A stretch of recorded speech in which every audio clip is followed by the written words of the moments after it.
Good evening, everyone. I now call this meeting to order.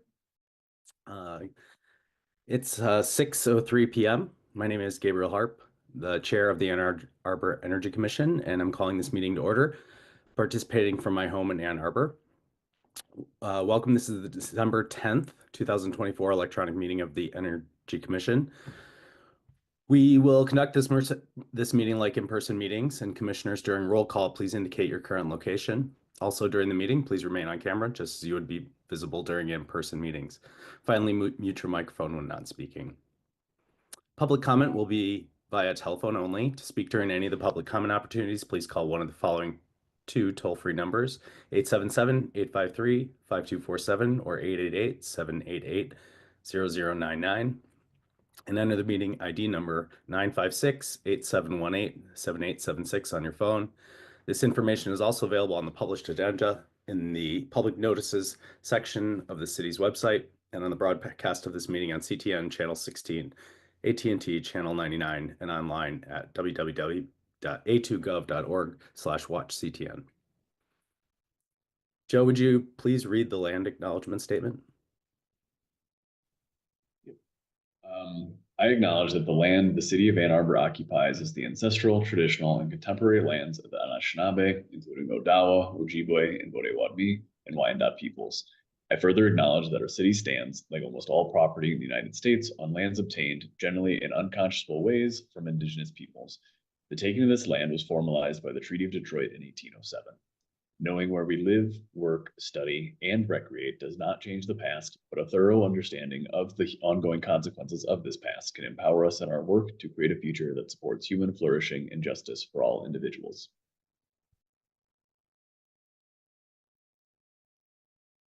Thank you, Joe. And would you mind doing the roll call? Yes, and I will note we do have a new council member joining us, Councilmember Malik. So if folks don't mind when we do the roll call, if you can just give a quick introduction to who you are and what brings you to the Energy Commission. Commissioner Berkowitz. Oh, I don't hear you. I saw your mouth move and saw you come off mute, but. Trying again with microphone issues. President in Ann Arbor. Thanks all. Councilmember Briggs.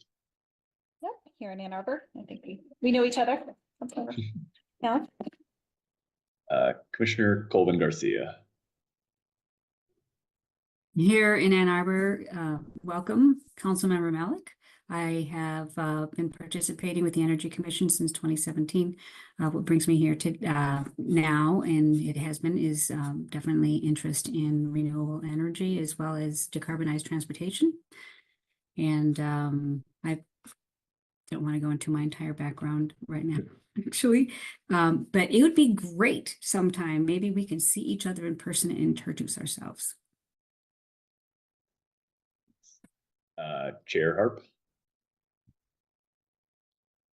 Gabriel Harp, joining from my home in Ann Arbor, present. Welcome, Councilmember Malik. And I have been part of the Energy Commission now for about 2.5 years, joined primarily out of an interest in looking at energy use practices and how to reduce reliance on fossil fuel intensive energy use practices and just how that fits into the sort of shape of everyday life here in Ann Arbor, but also regionally, and have an interest in the sort of service design of programs and how that experience plays out over different types of programs to reduce energy use or other planning and built environment types of activities.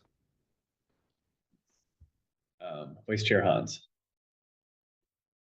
From my home in Ann Arbor, I guess Council Member Malik. I am a member of the local electrical workers union, and that's primarily my background suited for this committee. I am also born and raised in Ann Arbor and have always had some civic involvement, and this is a continuation of that. Commissioner Levin.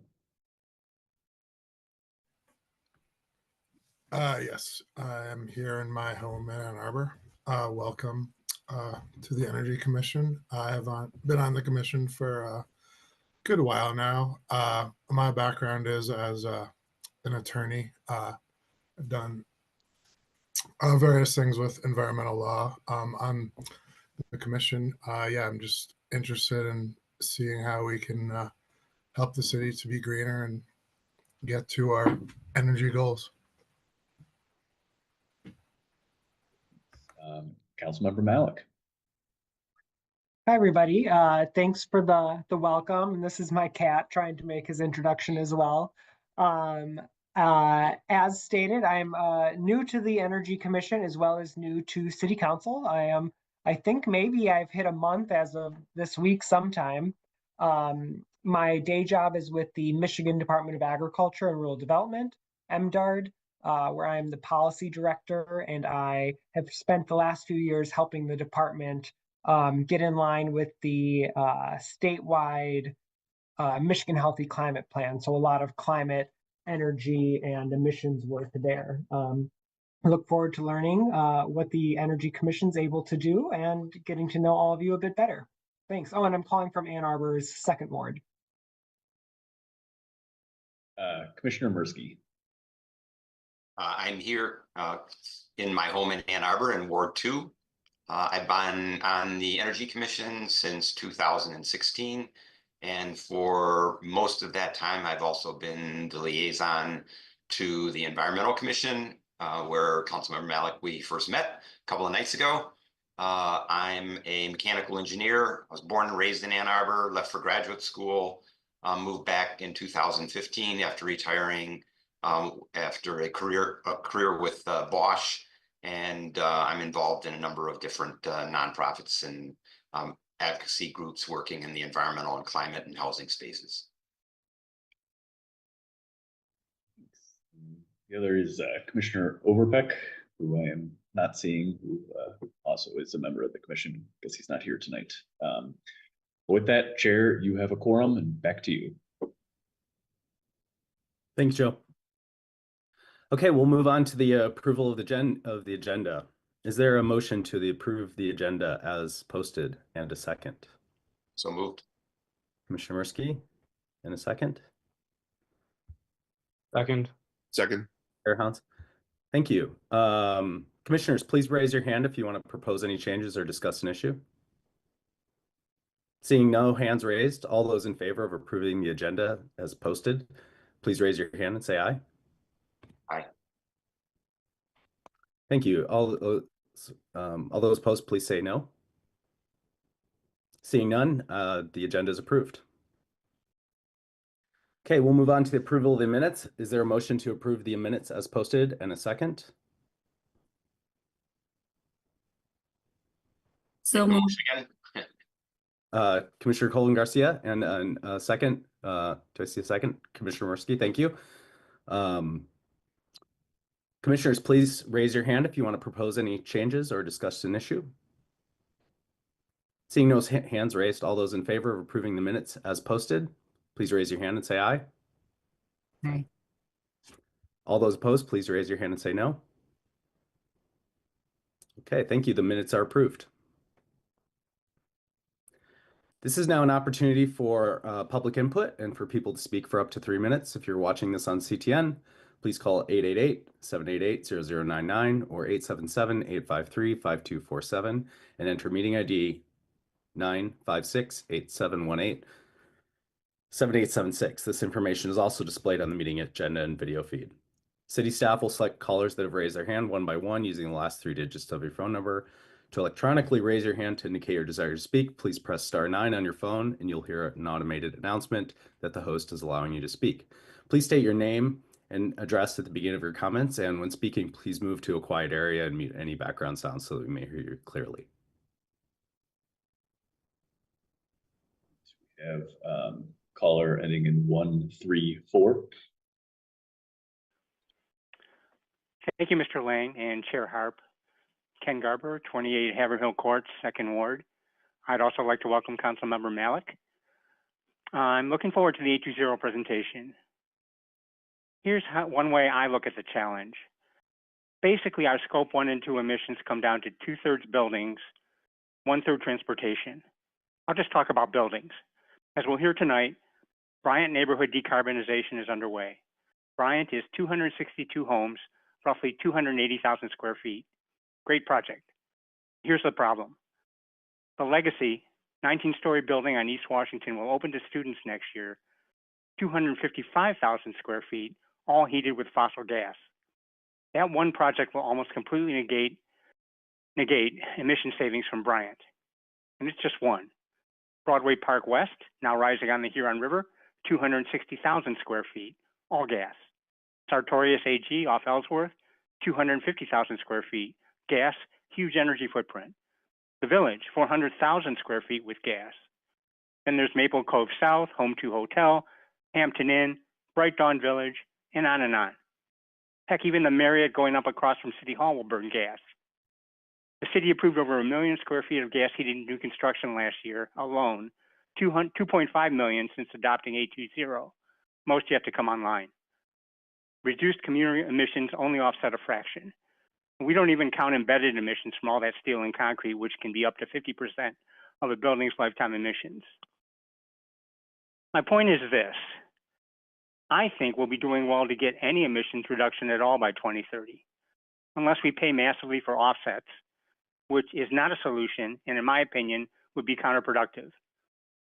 The SEU won't impact gas combustion, at least not in the short or medium term, and negotiating a gas franchise for 2027, while a great idea, is too late, even if it succeeds, which is in doubt. That doesn't mean we shouldn't do Bryant and the SEU and the others. We absolutely should. Every pound of CO2 matters. But as for carbon neutrality in 2030, that horse has left the barn. The city's carbon-fueled building boom has seen to that. I mean, we're not going to retrofit the Legacy or Sartorius, not in our lifetimes anyway, unless we tax carbon emissions from buildings, which we should, but I see no political will for that. 30 seconds. Otherwise, positive messaging at this point just leads to complacency or cynicism, in my view. None of this reflects on OSI's good work. It's a collective failure. I include myself. We all need to look inward.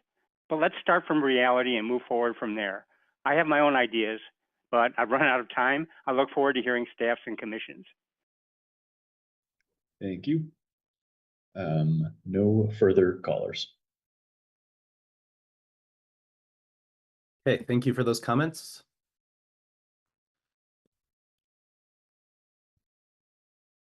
And moving on to the next part of our agenda, we have a presentation tonight from the Office of Sustainability and Innovations, and Dr. Stoltz will be, I believe, giving us a brief overview of, more or less brief overview of different programs and challenges that have been accompanying the A20 plan. And I will just pass it over to you, Missy, if that's okay. And that's great. Thank you, Chair Harp, and thanks everyone for the opportunity to be here today, and excited to be here with you, Councilmember Malik, for your first meeting. So what I am going to do is exactly what was in the agenda and set up. I'm going to talk to you a little bit about where we actually, despite the comments, I think we have notable achievements that we really do want to lean into, because every ounce of CO2 does matter that we're able to keep out of the ecosystem. And a lot of our work has fundamentally shifted people's lives in really transformational ways. And so I do want to spend some time talking about that. I want to share a little bit of a look ahead of what's coming in 2025 with a laser focus on the energy system. There are so many things going on in our office. So if you'd like to know more, I'm not going to spend a lot of time thinking about the circular economy and talking with you about that here today, just given the purview of this group. But if you have questions, let me know and I can tee up some of what we're working on. And then I'm going to end with the reality, the challenges that we're facing. And you hopefully know, if you've worked with us at all, that a challenge is but an opportunity in our eyes to think a little bit differently. It would be delightful if we could move forward the way a community might have in California, or a way someone did in Colorado, or how they've worked in Massachusetts, but we can't. And so we have to work within the context. And that's where I think a lot of the creativity comes in, and we're very much excited to hear ideas people have. But it does, I just want to name, often lead to some frustration when people say, but why can't you do this thing? Why aren't you doing this thing? And the answer is, we can't do that thing that way. but we can do it in a different way. And so we do inherently have to be quite creative in a lot of the work. So with that, we'll jump in. So in terms of a little bit of a highlight of some of the things, we're going to break these down by the 7A20 strategies. You may know we intervene in quite a lot of cases. We are not particularly good at coming out with press releases announcing that we intervened and we successfully secured X amount of a reduction in rates for ratepayers. But we are behind the scenes pushing for lower rates, greater investments in reliability, holding our utilities accountable to actually make the investments that they're getting money to make, as opposed to putting it in shareholder pockets. So right now we are in 5 active cases. Mostly our history has been on the electric side. So we intervene in VGP cases, voluntary green pricing cases, the IRPs, integrated resource planning, the rate cases, of course, our infrastructure cases. We intervene in a lot. This year was the first year that we intervened in gas cases. And it's kind of now become common for us to intervene, but we are often, I think exclusively, we've been the only municipality to intervene in the cases here in Michigan. In the gas case, it's pretty rare for a lot of people to intervene at all. So this was our first time intervention. We intervened in both the gas system depreciation case and the gas rate case.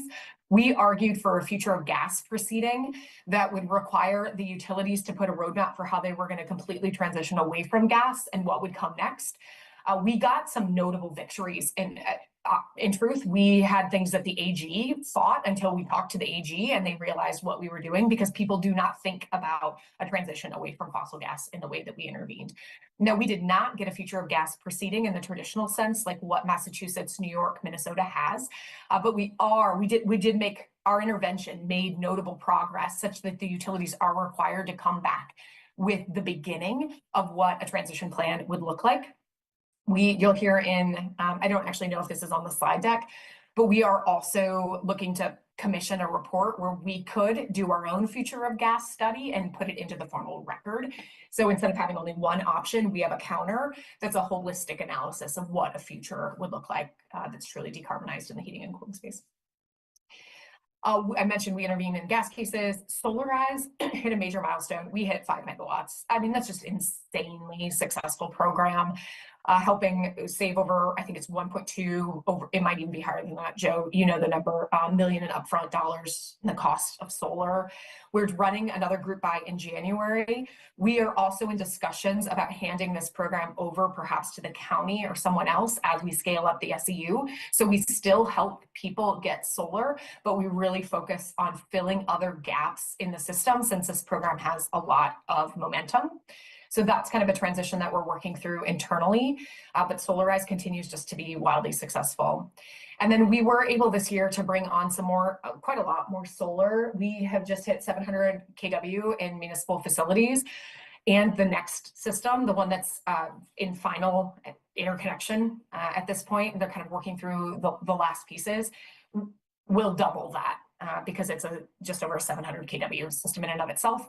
We also are finalizing a 1.2 megawatt system that's coming online. We have about 4 megawatts of additional solar that are in final design right now. So 700 kW might not seem like a lot, but in a blink, we're going to have a lot more on that system. So working really hard on energy generation. In terms of our work to promote electrification, our rebate program has distributed $250,000.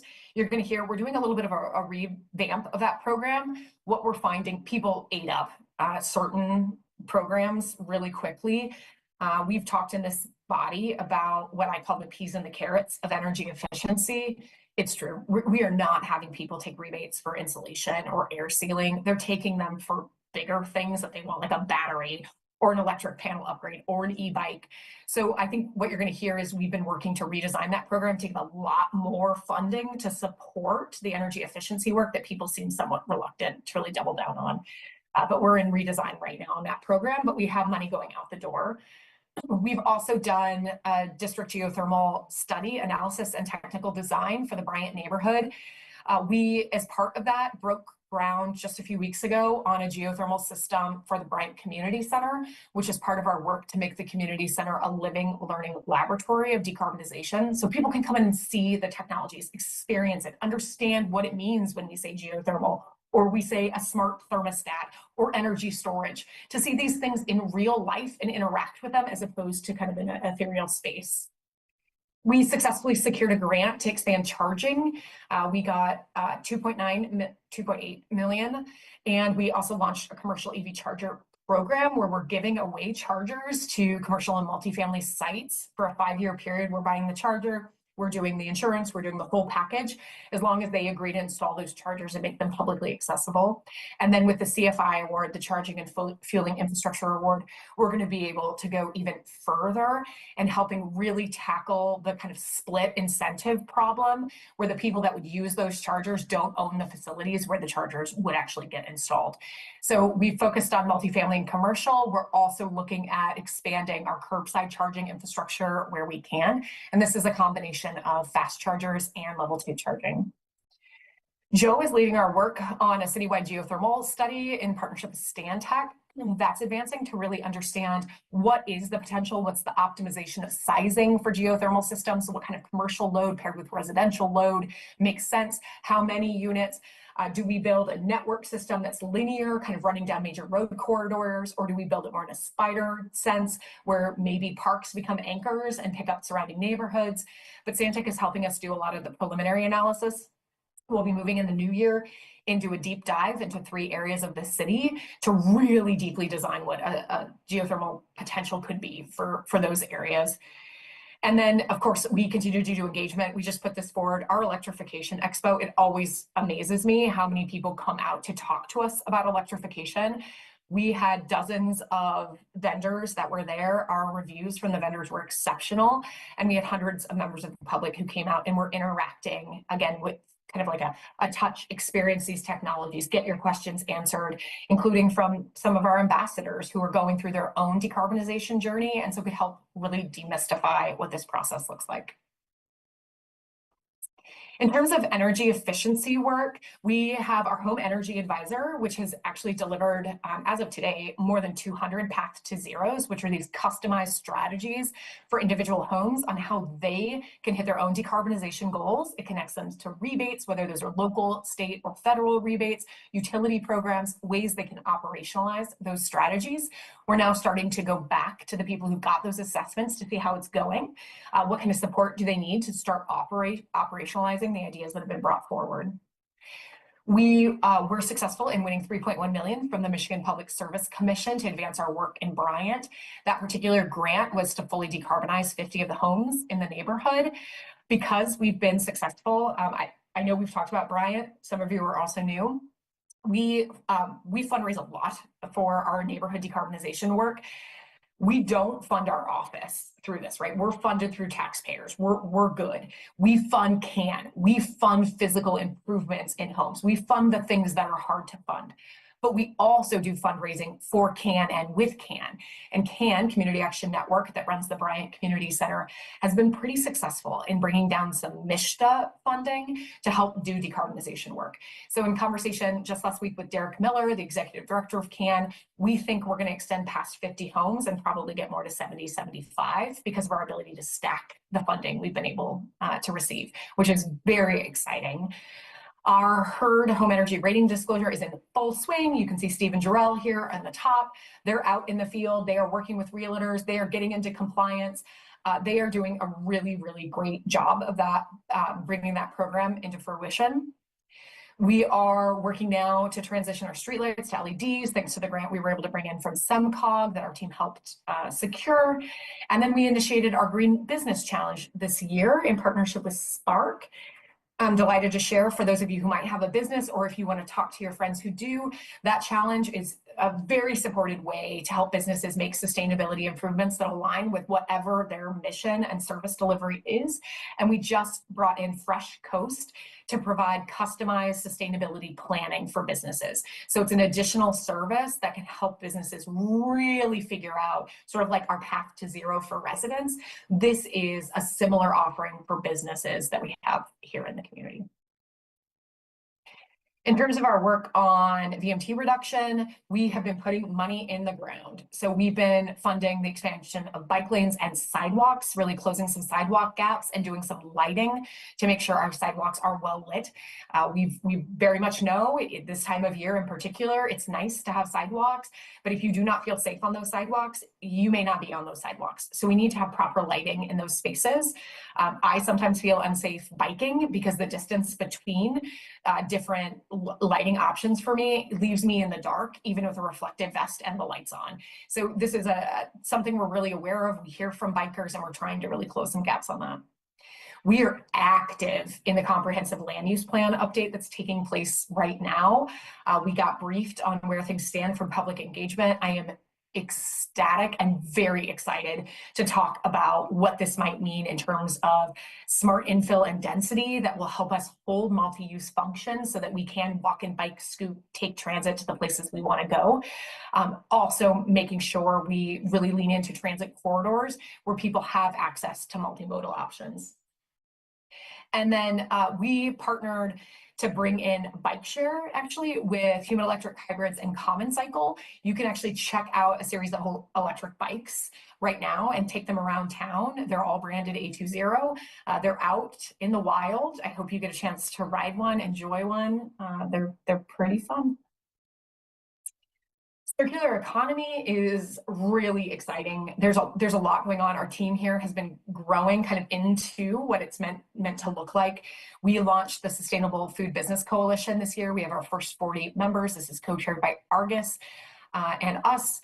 We are actively recruiting more businesses into this landscape. They're working on what their goals and their values will be as they move forward in promoting more sustainable food and a more sustainable food ecosystem broadly. We have been continuing to do outreach with Veg Michigan about plant forward diets, not exclusive. There's no shaming in this work. That's not an effective strategy to make people feel small or challenge their choices. Instead, what we know is inviting them in to try something is actually leading to a lot more success and people being excited about trying a plant forward option that they hadn't before. So this number is wrong because we were out at Kindlefest on Friday and we signed up, I think 200 more folks. So we're almost at 4,000 people who have joined us to try plant forward diets. We did our first electronics take back event. We collected over 6,400 pounds of electronic devices that certainly at end of life will be recycled, but go further up. The point here was they're all scrubbed and meant to be reused if they're damaged, repaired, or refurbished and put back in circulation. So these are going to, as they're donated, they're cleaned up and then they're sent to schools. They're sent to immigrant families. These devices are staying in use, which is really exciting. It was so successful that we plan to run many more in the new year. So take those devices, especially as the holiday season comes up, please do not discard of them. Do not put them in the trash. That is a terrible idea given the amount of toxins in them. Save them for an electronic event and we'll make sure they stay in productive use. We made significant progress towards the end of this year in designing a citywide returnable container program in partnership with the University of Michigan and Ann Arbor Public Schools. We also put in a nearly $20 million grant to launch the largest citywide returnable container program in the country. Fingers crossed that comes together, but a lot of time and attention went into figuring out what this would look like. And the whole point is to minimize single-use plastics in our system. And then we won a grant to help some of our small businesses, think like a corner store, make a transition in their refrigerant systems to low GHG refrigerants. There's an RFP that's going to be on the street next year to bring in the firm that's going to help us do this. But this is our first foray into refrigerant management, which has such a high global warming potential that even a little bit of work has really notable impact. Resilience, just a few things here. We have hit our goal of 10,000 trees distributed through the program. So that's great. Sean Reynolds gets incredible credit for his vision, his progress, his dedication to this program. We've now pivoted into a survival study. We want to understand how many of those trees are still with us. How are they doing? What support do people need? We also won a grant from the U.S. Forestry Service to start helping people manage their trees on private property. We can't require you to do anything with that tree on private property on your own lawn, but we know that some people really struggle to maintain them. It might be a mobility issue, it might be a time issue, and so we're trying to figure out how, when people have value from those trees, which we know provide value for all of us, we can help them keep those trees as opposed to have those trees deteriorate and lose them in our system. Pollinator Aware Yard Care program is still wildly successful. Bryce, pictured here, graduated his 100th ambassador through the 820 Ambassadors program, which also was one of our 820 goals. He just launched today the next cohort, the application for the next cohort of ambassadors. So if anyone you know is interested, please let them know that that is open. And then we launched work on our 4th and 5th resilience hubs, which are Peace Neighborhood Center and Green Baxter Court. These two have funding support from a U.S. Environmental Protection Agency grant that we won. We are actively in design work. We also helped Peace apply for some additional funding just a few weeks ago.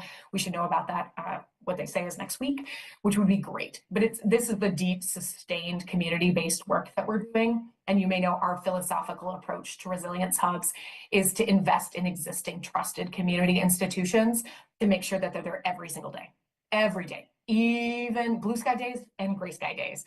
And so these are two of those really important institutions that we've been working with. Some highlights on engagement. We launched our social media accounts. For those who don't know me, I am not a fan of social media.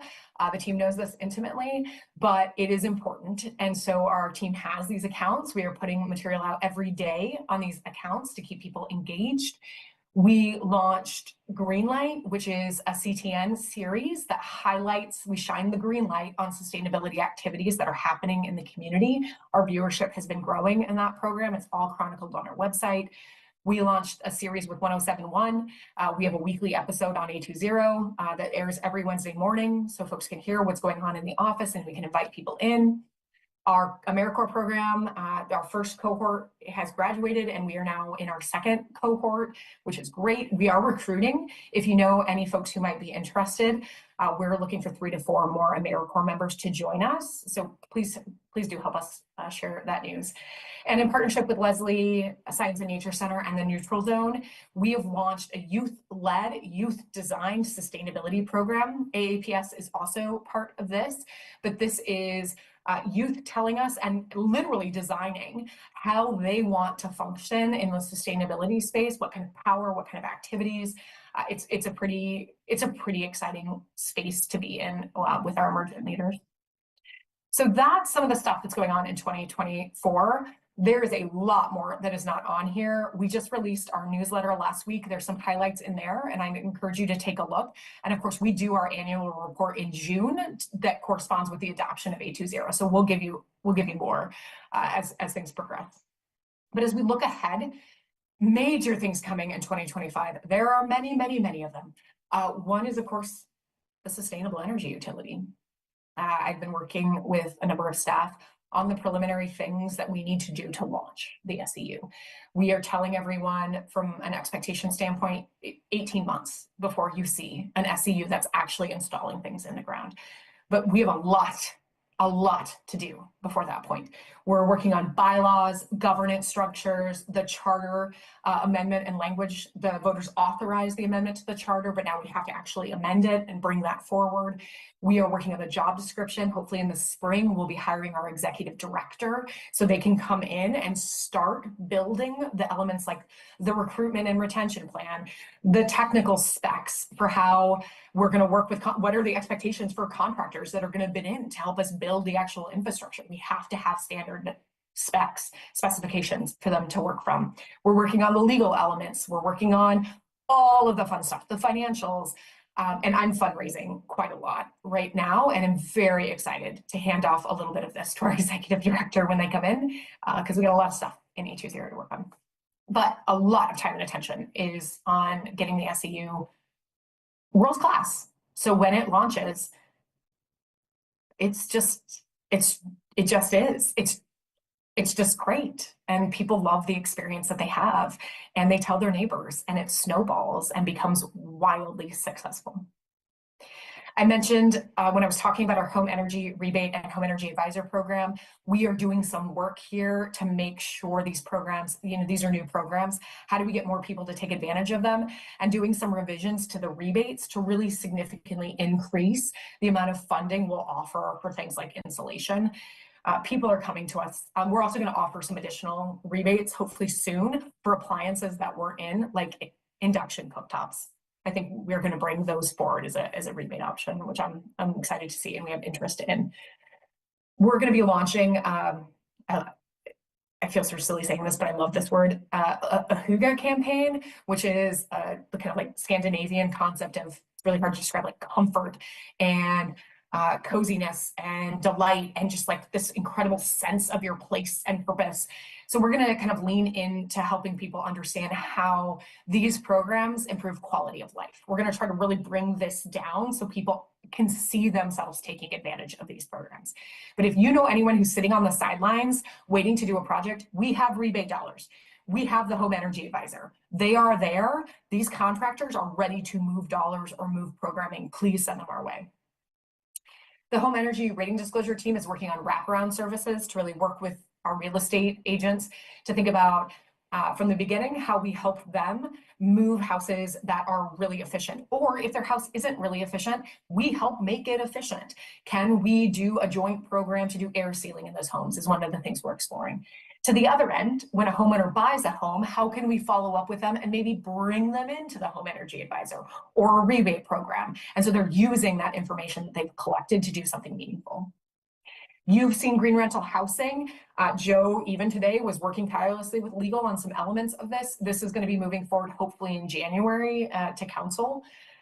We also, come the new year, will be launching an electric lawn care program for commercial enterprises. This will be a rebate program with some discount that we've negotiated. I'm very excited to move that forward. And then we likely will have a discount program for residential where we've just negotiated that off the top, you're getting a certain amount. So it's not a rebate from our office. It's because we think we're going to move volume that the manufacturer or the distributor has agreed to reduce costs. So we're going to help our commercial businesses, especially our small commercial businesses, make this transition. Well, leaf blowers are the primary thing because of our leaf blower ordinance, but we did not stop there. We are looking at all the equipment that they might have and how we can help them make the transition to electric now. I mentioned Joe's working on with Stantec on a geothermal feasibility study at 3 different areas of the city. Well, we're doing it citywide. In the new year, we'll be doing a deep dive into 3 geographical areas, one of which will be downtown, because that will be a very difficult place to do geothermal at the volume needed. So we want to do that site. And then we'll be looking for 2 additional sites to analyze.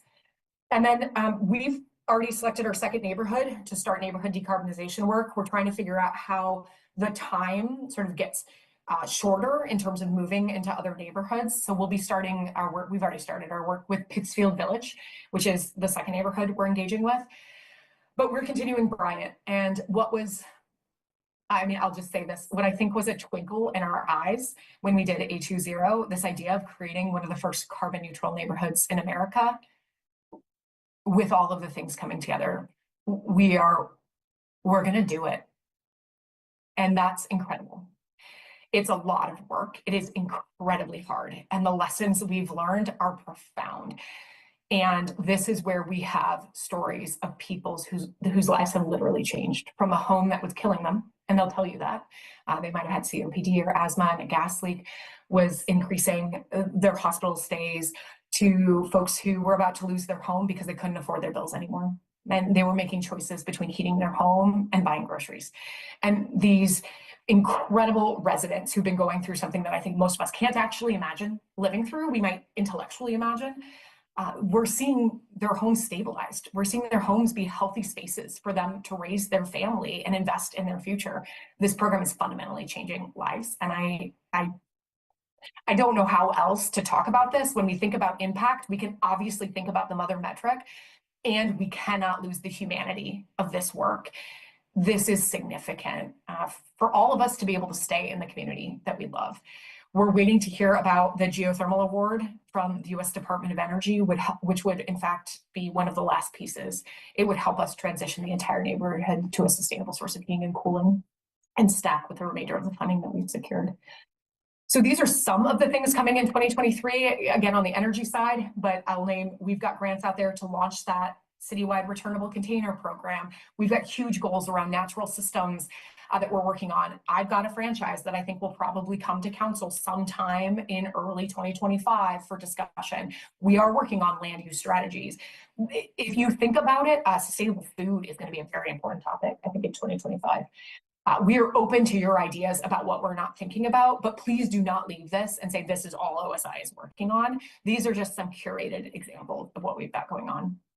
So let's talk about the reality. Doing this work is incredible. It is a gift. It is a true gift to be a public servant in Ann Arbor and get to work on sustainability.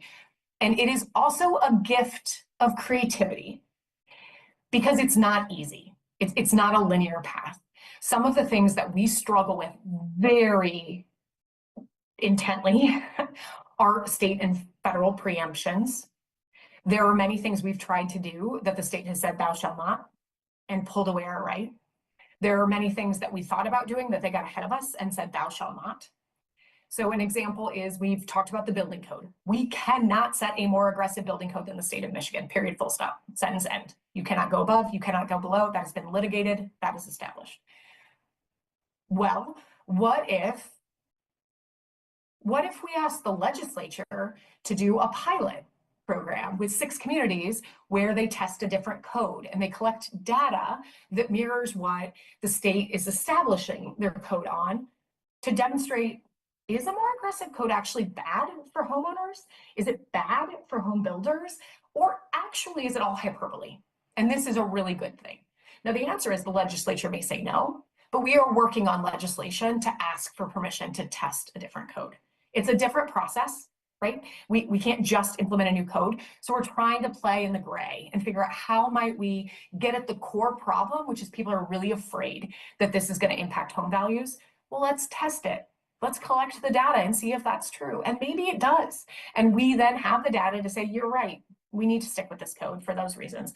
Or we can say, the world did not end. It is okay. So those are the kinds of things we think about, but transparently, this is a big one.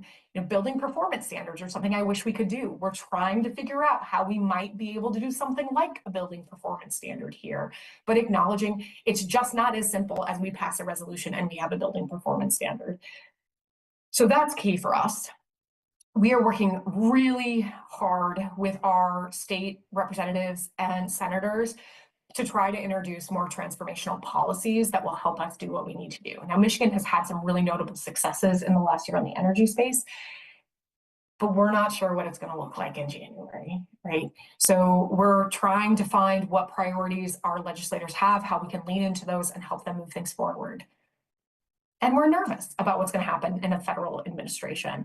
I think we're doing a lot of, well, I don't think, we are doing a lot of contingency planning. What happens if all the EV incentives go away? What happens if all the federal tax incentives vanish, right? We need to be prepared that that's a possibility.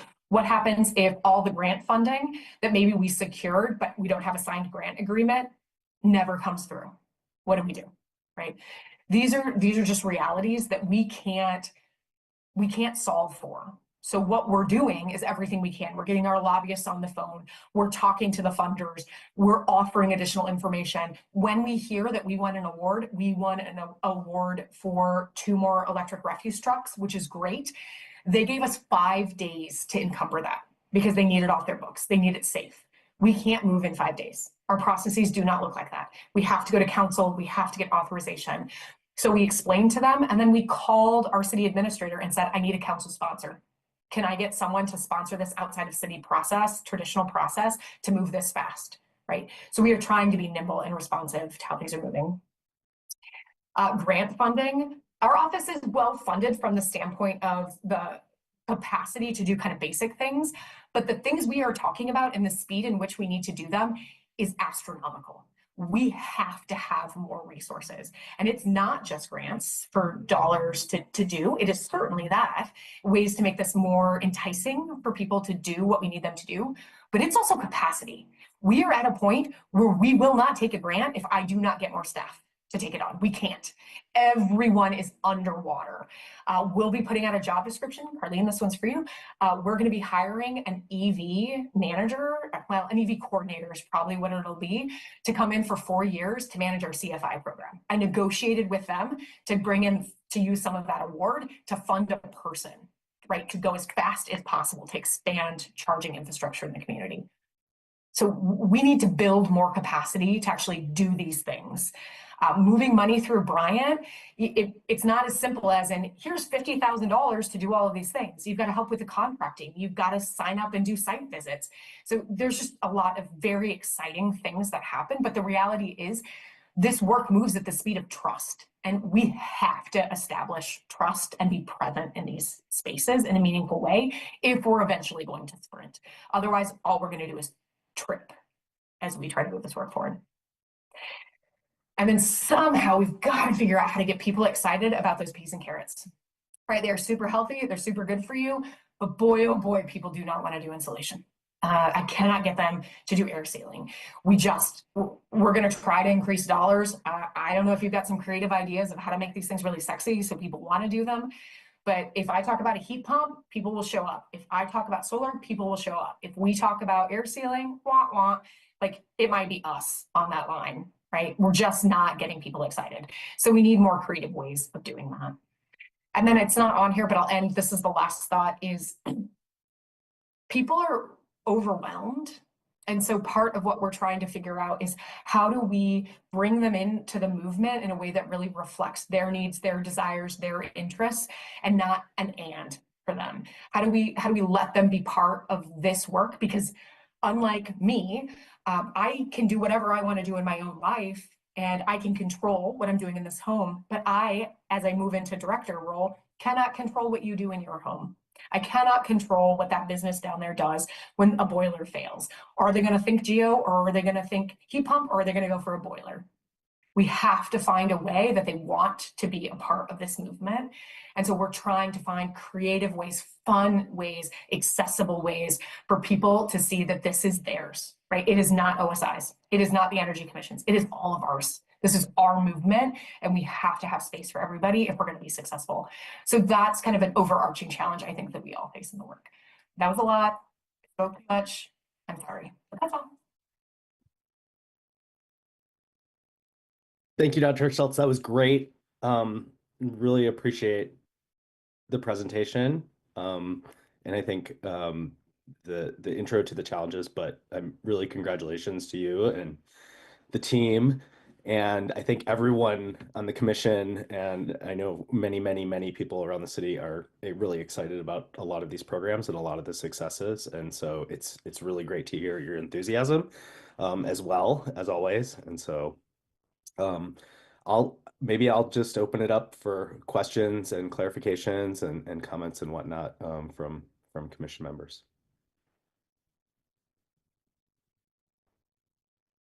Commissioner Berkowitz. Thanks, Missy. Awesome presentation. And I forgot to do this during the roll call introductions, but welcome, Councilmember Malik. Very excited to see you on the Energy Commission. I've been on the Energy Commission for a couple of years now. I'm in Ward 5, and my day job, I work for Elevate. I'm the Director of Policy in Michigan. And I spent a long time working for the Sierra Club beforehand, so that's how I got here. Missy, I just wanted to ask you for a quick update on the city's benchmarking program. And it's one of the things that maybe was not listed, but I think has made some progress, and folks have been interested in that in this space. So I'm curious just where things stand there. Yeah, absolutely. And Joe, I'm going to put you on the spot too, so I can jump in. Connor on our team has, Thea transitioned, as many of you know, and Connor has stepped into this role and has been phenomenal. He has done incredible outreach. We did not have high compliance rates. Connor has fundamentally shifted that. Joe, do you have the updated data? I think he's looking for it. It looked like he might be. I think he's at about 75% compliant at the moment. Yeah, I mean, we were like sub 20% compliant when Connor took it over. So he's really supporting businesses and getting to compliance. And then OSI just got authorized to actually do enforcement. So enforcement had fallen on other units. And council just authorized that a few weeks ago. We're in the process of getting our person ready so they can actually issue tickets on a very limited basis. Our goal is not to ticket, our goal is compliance, but we do have some people who have candidly told us there's no universe in which they're doing it, and we would like to deliver them a pretty little gift to say, well, that's fine. We are excited for your donation to our office. We're tentatively looking to have an update, a report and an update to y'all in January. We're going to get everything compiled for that, so that's the goal. Perfect. Thank you both.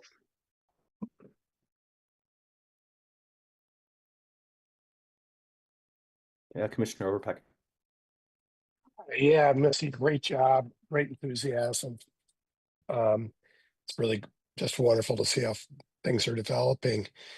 And I can understand your pain with not having the staff to grow further. That's always a problem for real go-getters. I'm wondering about the University of Michigan and your what you're thinking about our cooperation or coordination with the city. Are things going pretty well now? Yes, and I'm really excited to see what comes out. So next Friday, I'm in a 3-4 hour strategy session with the University of Michigan and AAPS on some of our shared work. One of the things that is on that agenda, something like geothermal, solar installations. In truth, right now, we're sort of cannibalizing each other's market. Because we're putting a bid out and the same firms are bidding, and then they're going to start AAPS's work, and then they're going to go to UM's work, and then they're going to come to our work. And so we're all delayed in process. Geothermal is particularly acute. There are not a lot of drillers in the state of Michigan. And so this is just an example, part of our purpose for gathering is to say, what if we don't go after these individually? What if we start putting out a joint RFP and we actually ask a firm to relocate here and grow its business in Ann Arbor? So instead of taking all of the rigs that are in Michigan, we just bring more rigs to Michigan. You know, like how do we grow that? So that's one of the conversations that we're deeply exploring together.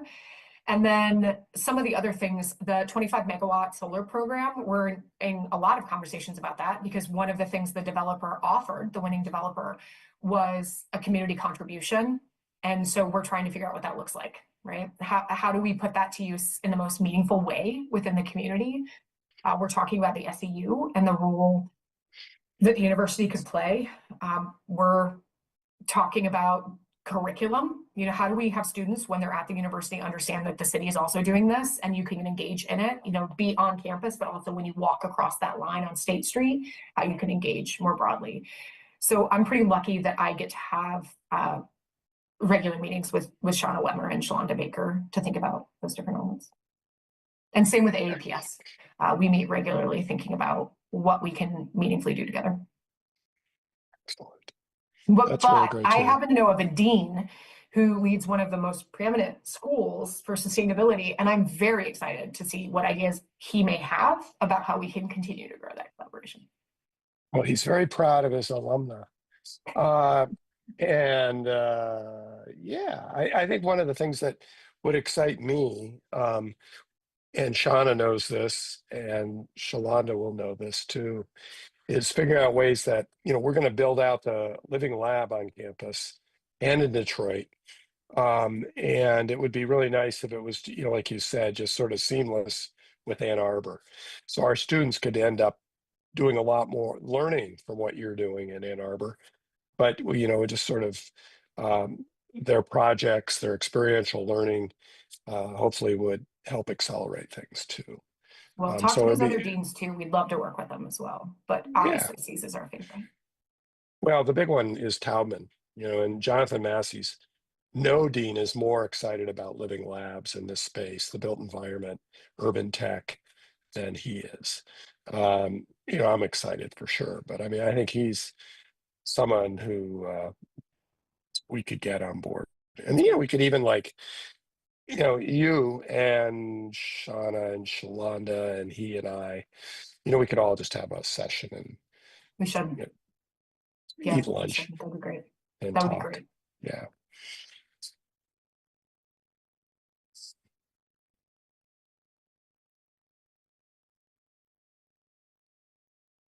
Councilmember Briggs. I will echo those thanks on a outstanding presentation and outstanding work from everybody on the team. Would you speak a little bit more to the capacity issue and opportunities there, and also a little bit more about the A2 Ambassadors program, and if there's an opportunity to engage folks there in how those 100 individuals are being engaged, I should say. Yes, so I'll start with the ambassador and then move into sort of the other space. The ambassadors have been of critical importance in community engagement. They really, they're your neighbor. They're the person you see in the grocery store. And so they're so relatable, and they're helping bring more people into the movement in a way that's accessible. That has been priceless. They also are doing their own work. And so they're storytellers for us of all of it, right? Things that are not going well, they are telling us, and we are able to go talk to contractors, course correct, fix our own internal processes. And when things are going well, they're inspirational, right? Sort of advocates in that space. So the ambassadors have been critical, in particular in outreach, engagement, education elements that has been wildly successful, I think. Not for every ambassador, for sure, right? Let's not sugarcoat that. But the ones who've been with us, really powerful. They've also come with some pretty creative ideas too, that they're running on their own, that are supplemental to what we're doing in the office. So all of that is fabulous, and I'm excited to see where it goes.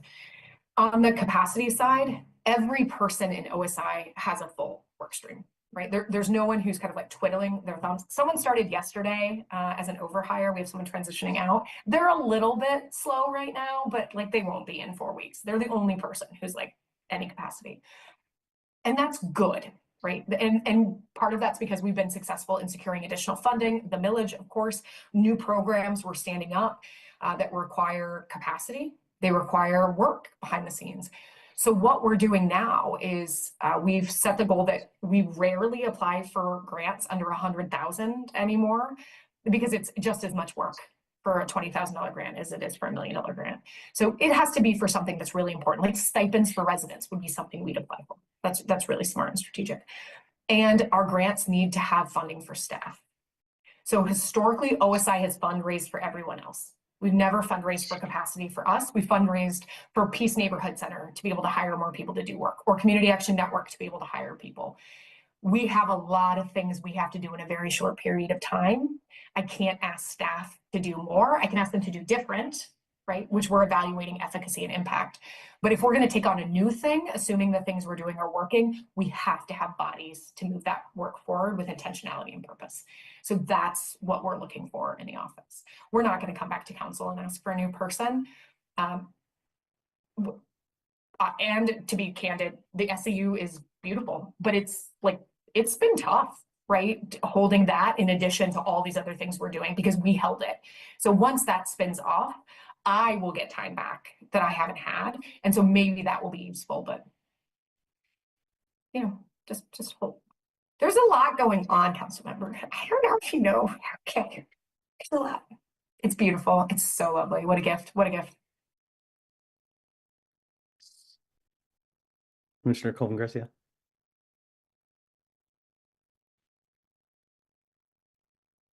This is really great to hear this update, this report. I love the questions that everyone's asking. I'm taking all kinds of notes. My question is the city working with neighboring municipalities in any way that's like more structured, joint programs, joint funding, how are you working with your neighbors?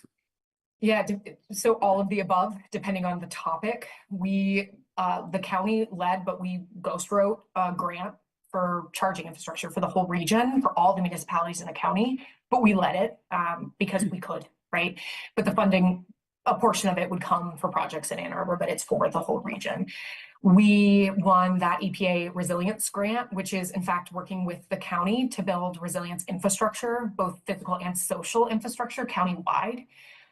The county has hired a resilience manager. It's someone that I know very well and have worked with quite a lot in previous roles and responsibilities. So we've had multiple meetings kind of figuring out what that might look like.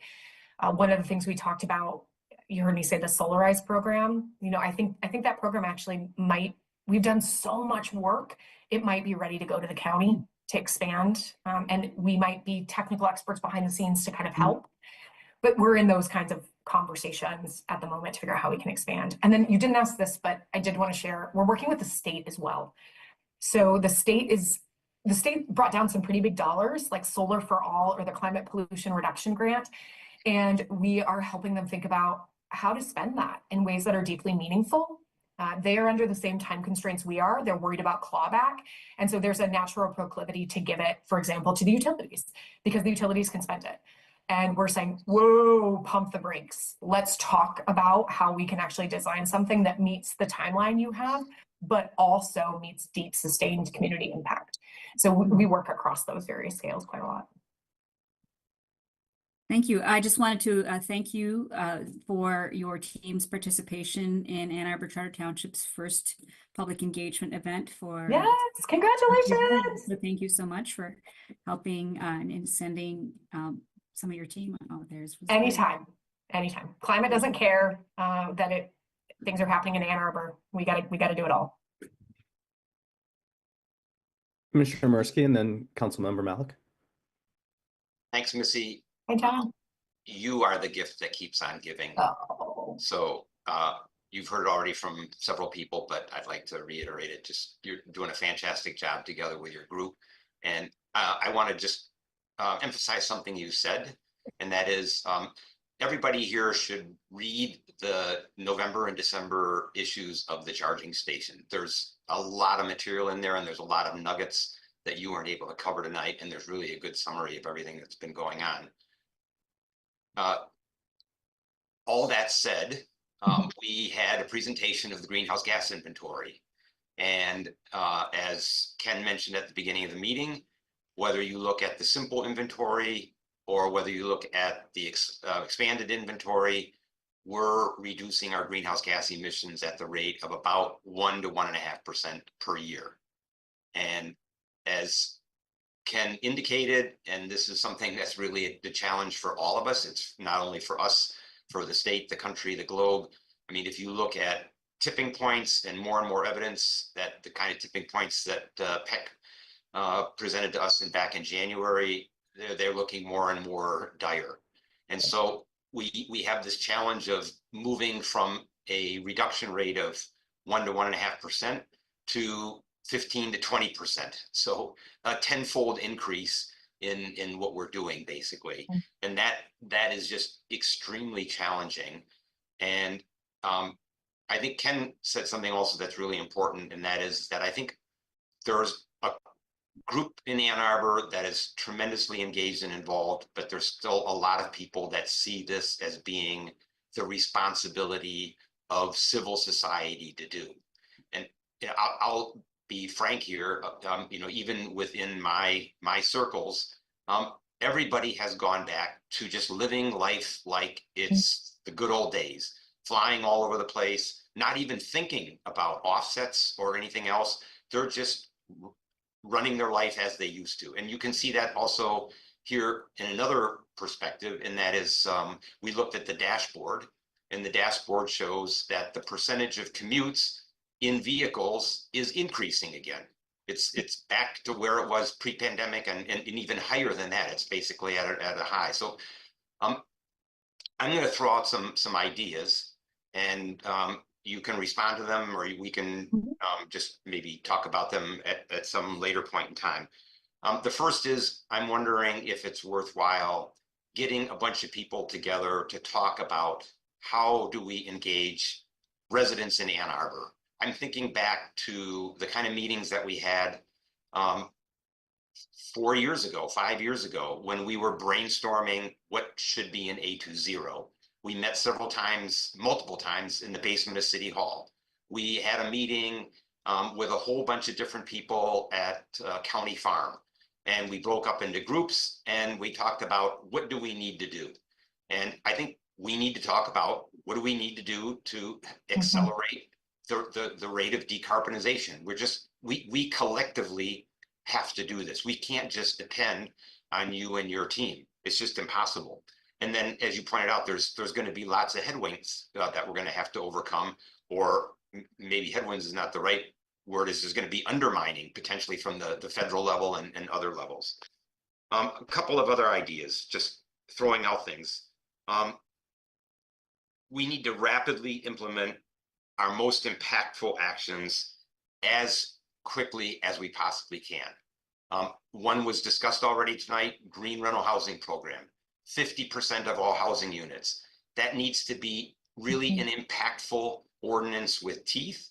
And we can't do what we did with HERD, where we pass an ordinance. I mean, I don't know if there's any city policies that prevent this, but when HERD was passed, there was 6 months until it took effect, and then another 6 months before it had any teeth. So we're talking about another year before anything really starts to happen.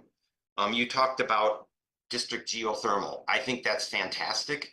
I think many people in this group have heard that the university's study that was commissioned by the PCCN indicated that just for the university, roughly 20,000 geothermal wells were going to be needed.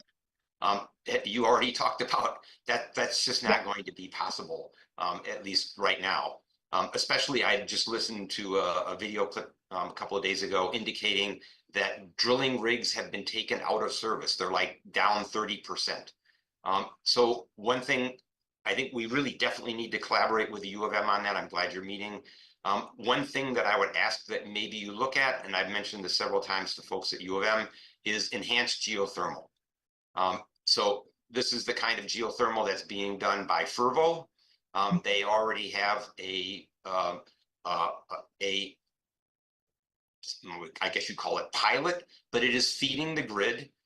This is where they're going down to 10,000 feet or below. They're using, I don't know if they're using it, but there's a company called Quays out of MIT. They can drill at about 10 or more times the typical drilling rate.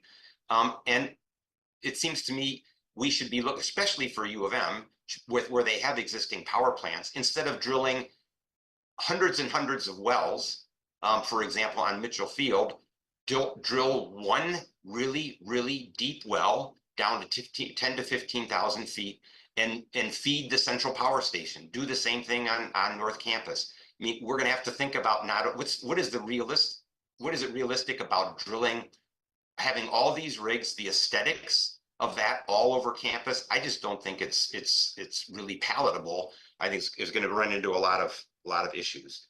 I already talked about vehicular commuting. I mean, that's a mess. I'm glad to hear that the SCU rollout is happening as fast as it can. What could be done to make it even faster? I mean, you know, we're in an emergency situation here. You could give me the funding, John. Make some phone calls, okay? As soon as that funding comes in, we're done. Yeah, well, I don't know. I mean, I don't think there's going to be more funding given what's going on with the federal government, and even at the state, with the state house being under Republican control. I don't know if there's other resources that can be used. I'm going to make a pitch for something also that Ken has talked about regularly, and that is, I think council, and this is a message to our council members, I know there's no appetite for sticks when it comes to natural gas.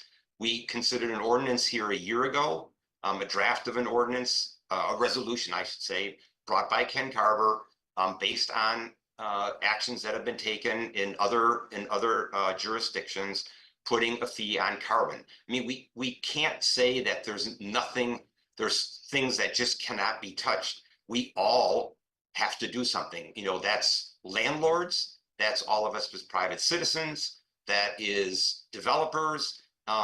All of us need to do something. And I'll just repeat then my idea again. Let's all get together, staff, Ann Arbor Climate Partnership, Citizens Climate Lobby, ambassadors, and let's brainstorm what we can do to just dramatically increase the rate of decarbonization. Otherwise, we're talking about 2040 or 2050 before we're carbon neutral. Joe, I think we should take that back to DeAndre and use the collaborators network. Our next meeting should be focused on doing that. I think that's great. Yeah.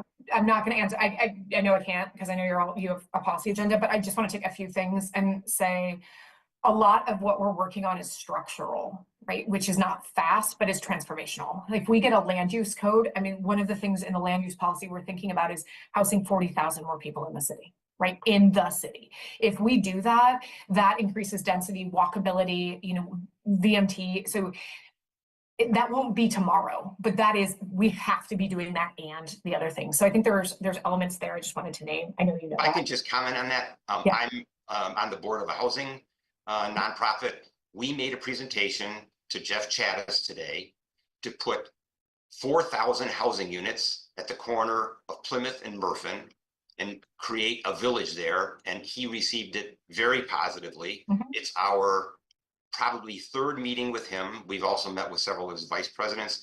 I mean, these are the kinds of things that really, and I would hope, because we haven't seen a lot of evidence of it, at least within this nonprofit, talking to both people at the city and the university, that the city and the university's two planning processes are really engaging vigorously on opportunities like that. I can't speak to vigorously, but I can say, yes, they are engaging in those opportunities. And what folks may know, I know you know, John, but I'm not sure if everyone else does. When A20 was adopted, there were two strategies that were removed from it by council, and they were both land use strategies. They were about density, right? They got pulled because they just were not politically palatable. Fast forward, those are exactly the strategies we are talking about implementing through the comprehensive land use plan. It just took 4 years because the community wasn't quite where we were in that moment, and here we are. So I think that's really helpful and useful. And then I just want to say, I agree with you about one of the things that from a management standpoint is difficult is the world is not fabulous in the climate space right now, right? I mean, all you have to do is read any article that's coming out about the state of where we are and the tipping points that are, Peck, there are things that I studied in school that we thought would never happen, that now we're starting to see evidence that could potentially in our lifetimes take place. How do you manage that reality and keep people motivated to do the work? And that's the tension that we face. So it is not blind hope. It is action, right? And that's what we focus on, because action is hope. And so doing the things that hopefully lead to the transformational changes in the system. The idea is we can't spend 5 years in every neighborhood like we are in Bryant, but Bryant is one of the hardest places to figure out how to do this work because of all of the barriers. I mean, the mold, the flooding, the lack of intergenerational wealth, it's everything is stacked against some of these households. If we figure out how to solve for this, we can take it and go quicker in the next and the next and the next and the next and build a model that's inspirational for others to move forward. So it's that tension. And I can choose to look at the world and say, wah, everything we've done has been negated by new development. Or I can choose to say, you know what, that new development is actually in a dense urban area. And I don't love that it's connected to gas, but that is a hell of a lot better housing than it would be if it was 50 miles outside the city or 10 miles outside the city. And they were going to commute in every day. And I'm negotiating a franchise thinking about, how do I get people off of gas? How do I actually, and not just take it away from them, how do I give them something better, right? So I just want to say, I hear it and I see it, and I hear folks like Ken Garber, and I feel that exact same thing. And you can fall in on yourselves, or you can choose, I think, and what we're trying to do is choose to kind of lift up a counter narrative and say, we don't have to have that. We can have this, and this is even better. So I don't know. That's why John, we're all here tonight. we love, yeah, we are, I am so appreciative for your time tonight. Sorry. Councilmember Malik and then Councilmember Briggs. Thank you so much, Dr. Stultz. Hearing from you 2 nights in a row and all of the progress you and your staff are up to, it's such a treat. So you mentioned with the home energy rebates, for instance, that the air sealing and insulation are not particularly sexy, and that folks are not really using them to the extent you had hoped. Well, I'm happy to say my husband and I did do some of the insulation and air sealing, and we did apply for a rebate and got it. So we're one of the few, I suppose.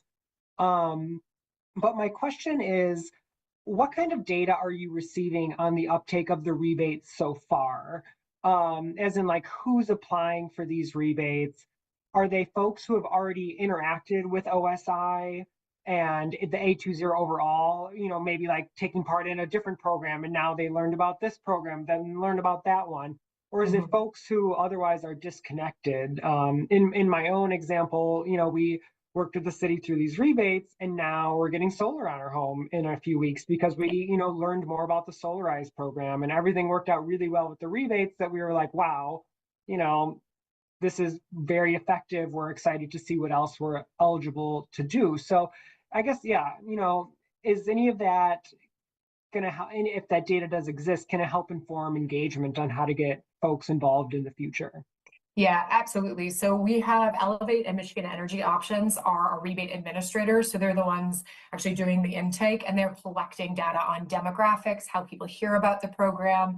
And so we're able, and you probably know we have an income qualified track, and then we have a market rate track. And so there's different techniques. We also do outreach and engagement to help bring people into the programs. So we do, in fact, have that data. We also have data on why people are declined a rebate. We're seeing people come primarily from some touch in OSI or OSI adjacent. So it's an ambassador. They went through the concierge. It's you talked about your program to someone and now they went and looked for it. So we're not getting the unfamiliar yet. So that's one of the things that we need to pick up on. Your experience is also the experience a lot of people have, is that they come in through some program. It might be food-based program. It might be a rebate program. They have a good experience, which is why we try to have really top customer service wherever possible. And then they stay with us. And so part of what we work on is what are the different entrees into the work, and then expand the portfolio so they can be with us on a long-term journey in the space. Yeah, great question. And I'm happy if you want to see the data, I can have Elevate pull it. But we just did a 6 month, it's not even 6 months. We've been doing evaluations to recalibrate. In January, you're going to see a refocusing of the rebate program based on what the data we've collected.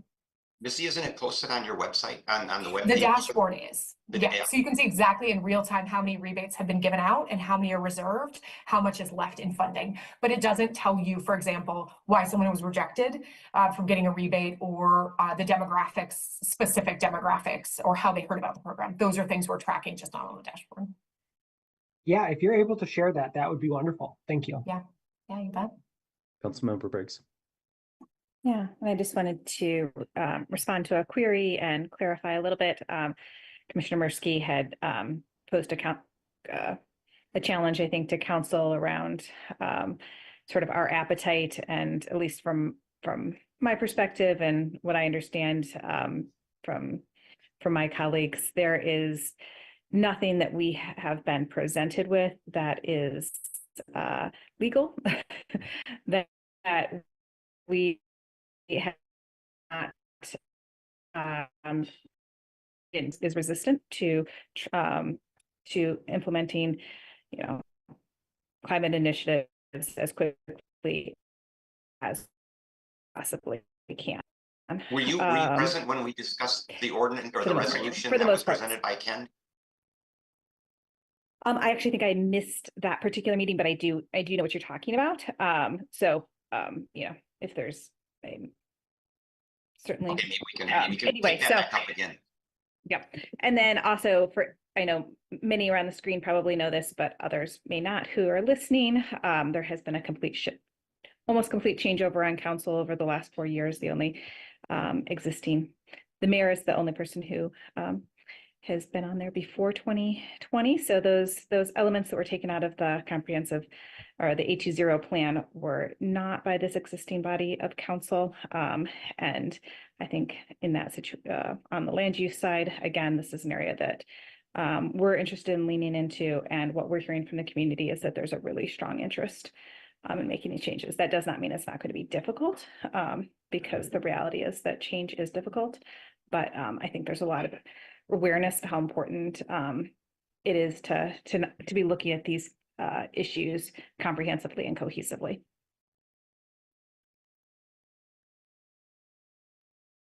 Missy, if you don't mind, one last question. I want to pick up on the communications and the engagement thread. I think that John mentioned and Councilmember Malik briefly mentioned, and that you referred to as well.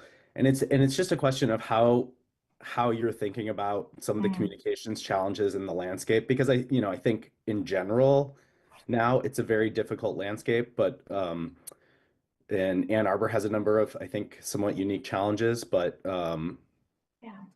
but there are also a lot of low-hanging fruit, and I think, knee wall insulation is probably one of them, and Yeah, things more like that. me. Well, yeah. Um, so I'm just wondering how are you sort of thinking about those challenges, but also like what do you think that you need to sort of really get at that and to really broaden that engagement around rightly probably Yeah. distracted. So one of the things I didn't share is in 2024, we've already hosted over 250 public engagement events. So our office actually does a lot of engagement. We just don't do a lot of big engagement. We do sustainability forums, we do Green Fair. We spend a lot of time really deeply working with, say, Temple Beth Emeth or Peace Neighborhood Center or a given neighborhood that we're engaging with, going really, really deep with places.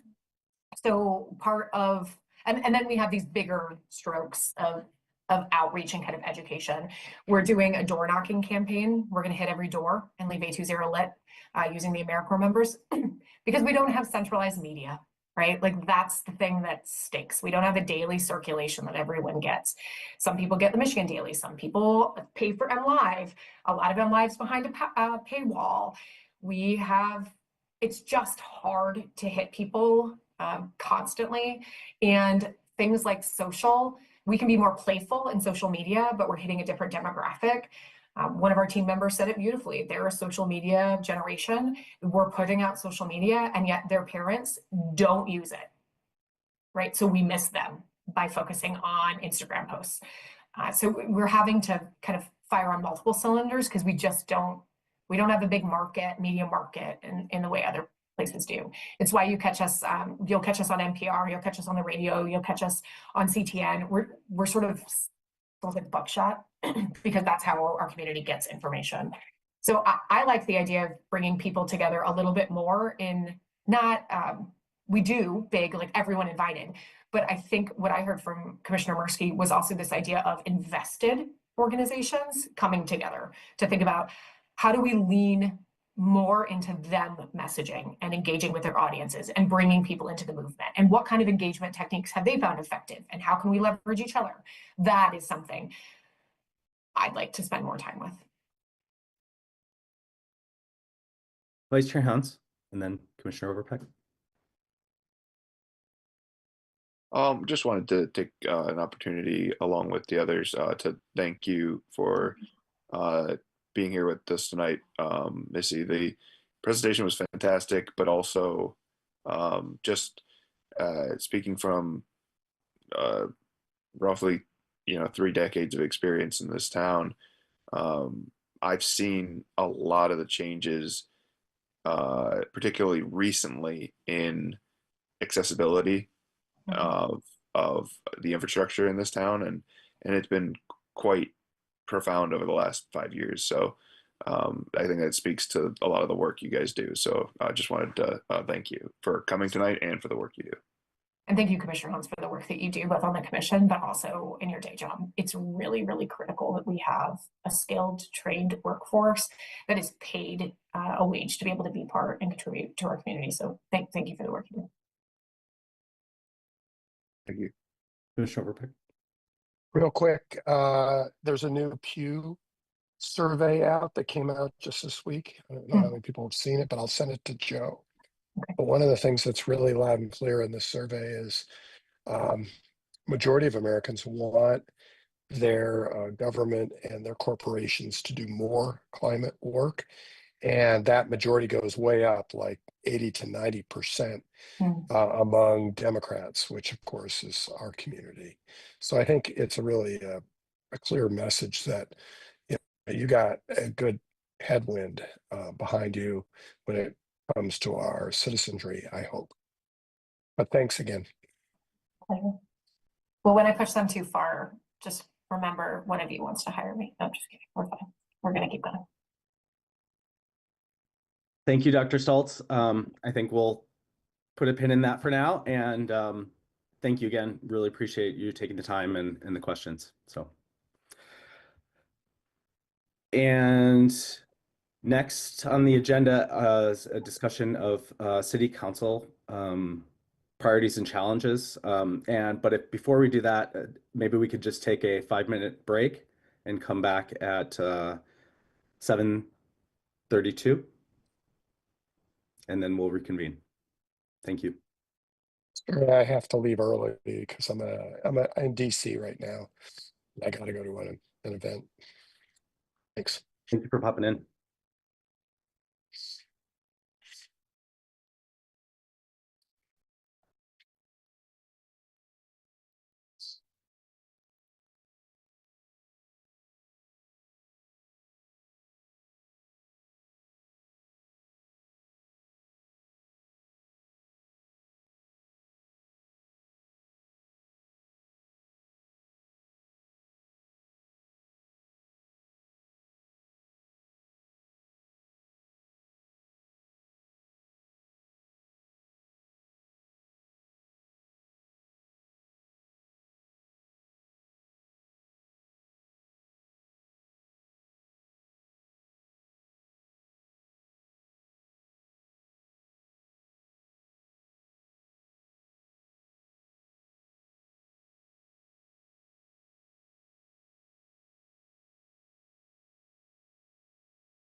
Welcome back, everyone.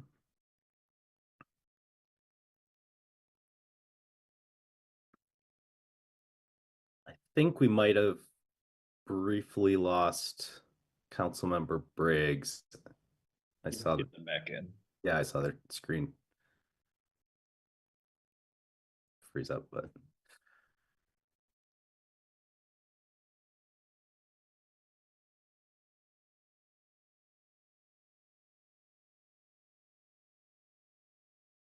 carve out some time just to have I think a brief discussion around city council priorities. One of the roles of the Energy Commission is helping to advise council members on policy priorities, other technical advice, and other issues that come before the commission. And so I think we wanted to sort of set aside some time to sort of hear what council might be facing and dealing with, but also to use it as time to sort of frame that discussion leading into next month's Energy Commission meeting, in which we'll also just take a look at the agenda for the year ahead. And so if there are some particular issues that we want to begin to tackle head on and set aside Energy Commission time for, this is sort of one way of starting to get at that and really focus on whatever we need to do to be able to help bring those forward. So maybe I can pass pass it over to Councilmember Briggs, if you don't mind, just sort of giving some sort of overview or however you'd like to tackle this. Yeah, sure. And thanks for asking for that feedback. Sorry, I'm having a few Zoom issues, so hopefully it'll actually stay on. But in terms of, council priorities, I mean, you heard how incredibly active and ambitious the OSI's office is. So I feel like we are certainly very rapidly and kind of at the edges of staff capacity in terms of our work on the A20 plan. But that doesn't mean that I think that there's still a lot of work for the commission to be able to dig into. In many ways, one of the key, fundamental places where you can help is recognition that we as council members are, in addition to our day jobs and serving on council and lots of different commissions, it becomes difficult at times to dig into the details of issues. And so that's really the function of this commission, is to be able to, every time the OSI is bringing forward a program or a project or an idea, to be able to ask those types of questions, to really be able to dig into it here, so that we know that when it gets to council, it's had that level of scrutiny. So that's a really important function that the commission needs to continue serving and working on. I think Dr. Stoltz spoke to some of the challenges that the office is facing, and I think it's worth going back and really thinking about those and figuring out, is there an opportunity for the commission to take on some, to dig in deeper into those issues. I think a lot of good questions got raised tonight in the discussion around reflecting upon the work of 2024 and looking ahead at 2025. That, there's some opportunity to dig in deeper there as we struggle with the limitations of what the state allows us to do. I'm a transportation geek, so I'm always going to turn towards transportation as the solution on things. I know that 2/3 of our emissions are coming from buildings. I get that that's a big piece of this, but we do have full control over, almost full control over our transportation infrastructure in town. There are some MDOT controlled roadways, but we've asked the city to work with MDOT to take control of those. But thinking about if there's more opportunity for there, I will always be supportive of those options that might get generated. But so I think there's real opportunity to think there about the overlap between our different different plans, whether that's A20 with our transportation plan or the development of our new comprehensive plan. That is a huge piece that's coming up this spring with the land use, and that is going to be challenging. One, digging into the details of that's important. And obviously, you're all commissioners. You just can only take on so much as well. But just throwing out there some of the things that we're struggling with. So, you know, another is just simply that the comprehensive plan. My understanding is, you know, there's going to be a lot in it, and we're going to be wrestling with that. The community is going to be wrestling with that, and there's going to be need, I think, for you know, I guess we're just gonna have to see what comes out of those recommendations, but encouraging folks to kind of look at that is another area of overlap that really impacts our energy usage. So, you know, I think for council, we're going to be looking. A lot of our time this coming year is going to be on the comprehensive land use plan. That's where a lot of the focus is going to be on some of those changes. And so that might be an area to be spending and thinking about more time. And then, of course, as Dr. Stoltz mentioned, the development of the SCU, that's something that is going to be moving forward over the next 18 months and hopefully launching then. You know, that won't be an OSI activity when it actually moves to launching, is my understanding. And it's a little bit, you know, the running of a utility is really outside of OSI's responsibilities, but it's still a huge part of moving our energy goals forward. So that's what I'm thinking of. I think that's a lot of what's on our minds. And, you know, thinking about how that might work into the work plan next year, what elements of that are bite-sized chunks that the commission might be able to take on. You know, certainly starting, I think, with the challenges that Dr. Stoltz mentioned are a good place.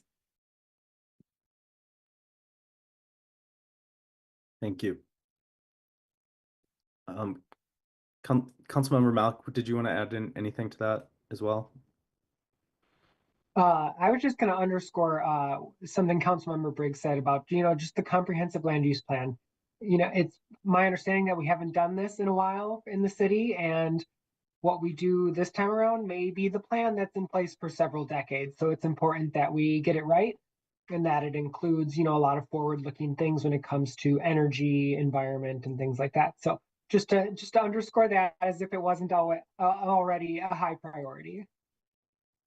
Great. Thank you. Commissioner Mursky. I had a question for clarification purposes. As your liaison to the Environmental Commission, we went through this same process in our meeting last week.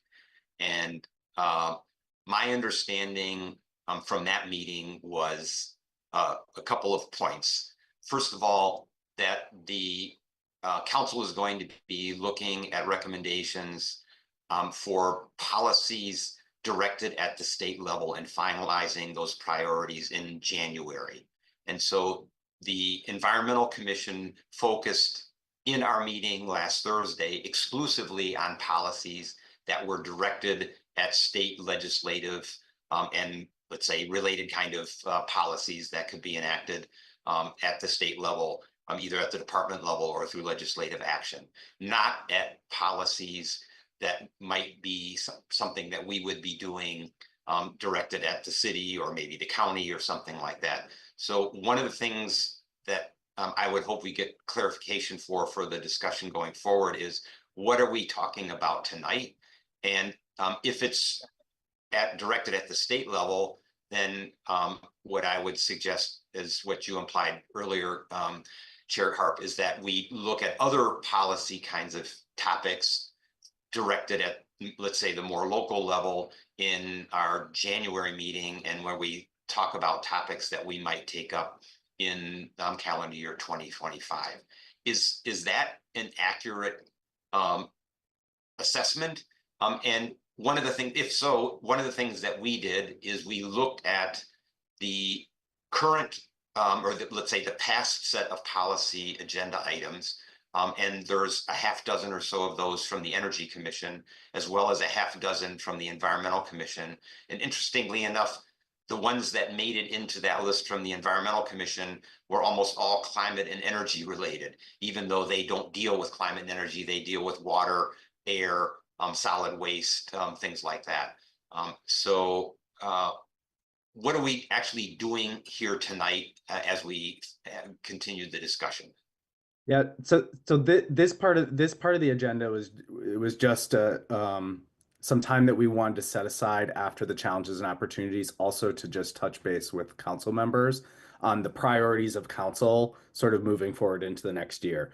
We have the next item on the agenda is feedback from the Energy Commission on policy recommendations that I believe then the city can take or city council can take to move forward on those, and those might be ones elsewhere at the state agenda. So we're going to get there in just a second. That's great to hear that there was some overlap, and but I think this will be useful. There may be probably what we're hearing are more locally driven ones that I think we can fold into that January discussion of the agenda items that we want to take up and really focus on moving forward. And so this is really helpful just in our sort of us setting the stage for that. And I'll just I'll mention now, if you all start thinking about what, hopefully you're all making notes so that when we have that discussion next month, we're able to sort of surface those. And I'll follow up with an email between now and then so we can have a productive discussion in January. Any other clarifications or questions for council members at this stage?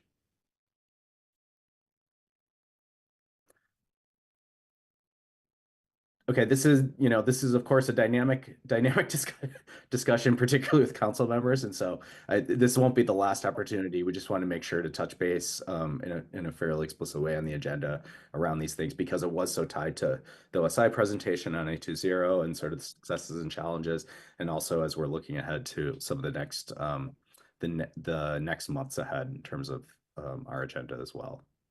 Yeah, and just to chime in a little bit more about what I mentioned earlier, I feel a little guilty when I suggest that you should take on everything that the city is doing, like land use and transportation. Like, I just want to note that these are areas of overlap. Oftentimes, when the Planning Commission, which is really tasked with focusing on land use, and it's their charge to be moving forward the recommendations, the comprehensive land use plan, and bringing that final plan to council for adoption. But they're looking at it through certain lenses, right? And so there's some opportunity to be getting feedback, for us to be getting feedback as council members that may go into might be able to be feedback that goes into that process as well. On the transportation side, obviously people come to transportation with a lot of different through a lot of different lenses. But a lot of times the conversations in Transportation Commission are very safety focused, because it's a Vision Zero based transportation plan about ending roadway fatalities and injuries. And so, think just making sure that we're, also taking the opportunity to think about how our transportation network really advances our energy goals. I know OSI is doing that, but it's an opportunity at times for the commission as well. Great. Thank you. Commissioner Colvin Garcia.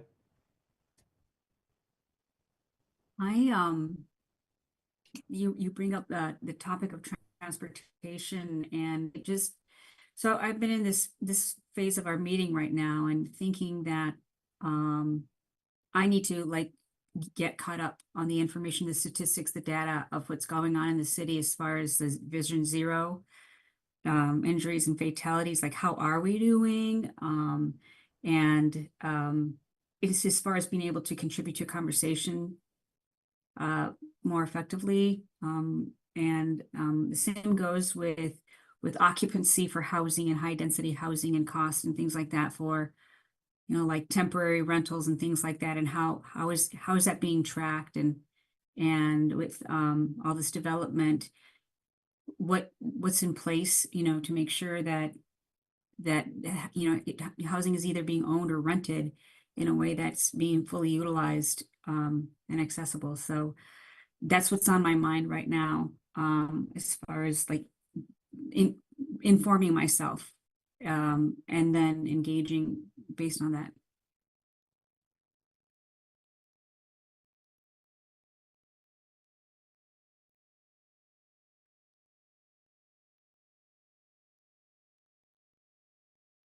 Okay, thank you, Commissioner Colton Garcia. That's great. I think it's one of the challenges is that there's a lot of information, and we're oftentimes trying to process and nudge out the technical details and the policy details. And I think trying to process that and pull forward questions and comments and perhaps even frameworks that are going to be useful.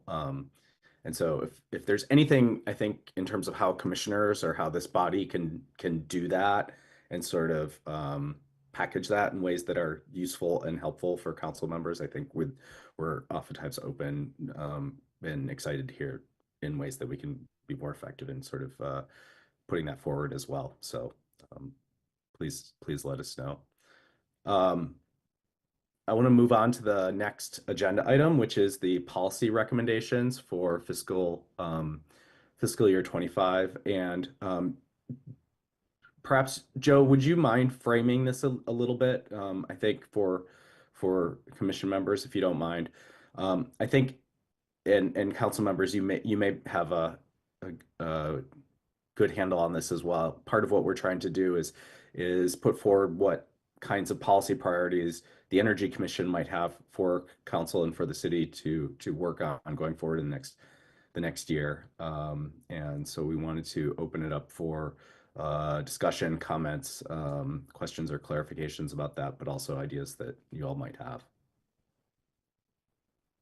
Yeah, and I also don't have a ton of information on this, so I want to make sure I'm getting it right as well. So Councilmember Briggs, especially if you have any other understanding of whether it should be. My understanding was things for the to advocate at the state level, but if that is incorrect, please let me know. No, then I'll let you take over because I just got like an email of 3 sentences. And that's all I knew.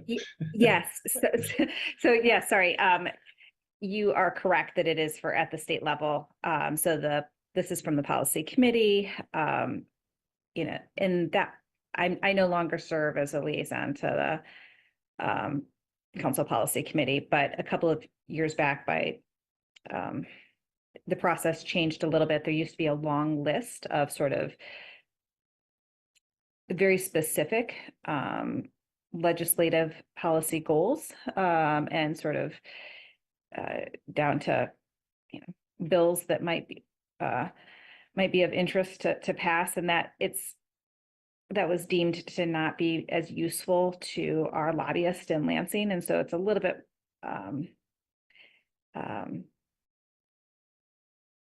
grouped a little bit more broadly now in terms of that policy agenda, in terms of what our objectives are, is my understanding for a lobbyist. But yes, I think we all know that things have shifted in Lansing in terms of some of the opportunities there. But certainly, I think that this is an opportunity to provide some guidance to the policy committee around what the Energy Commission thinks that our legislative agenda should look like as related to energy in Lansing this coming year. And they will take that feedback and provide it, discuss it and provide it to the lobbyist and, try to work in elements into our sort of legislative agenda. And obviously that gets shaped by what's moving and what's possible and what the opportunities are this coming year.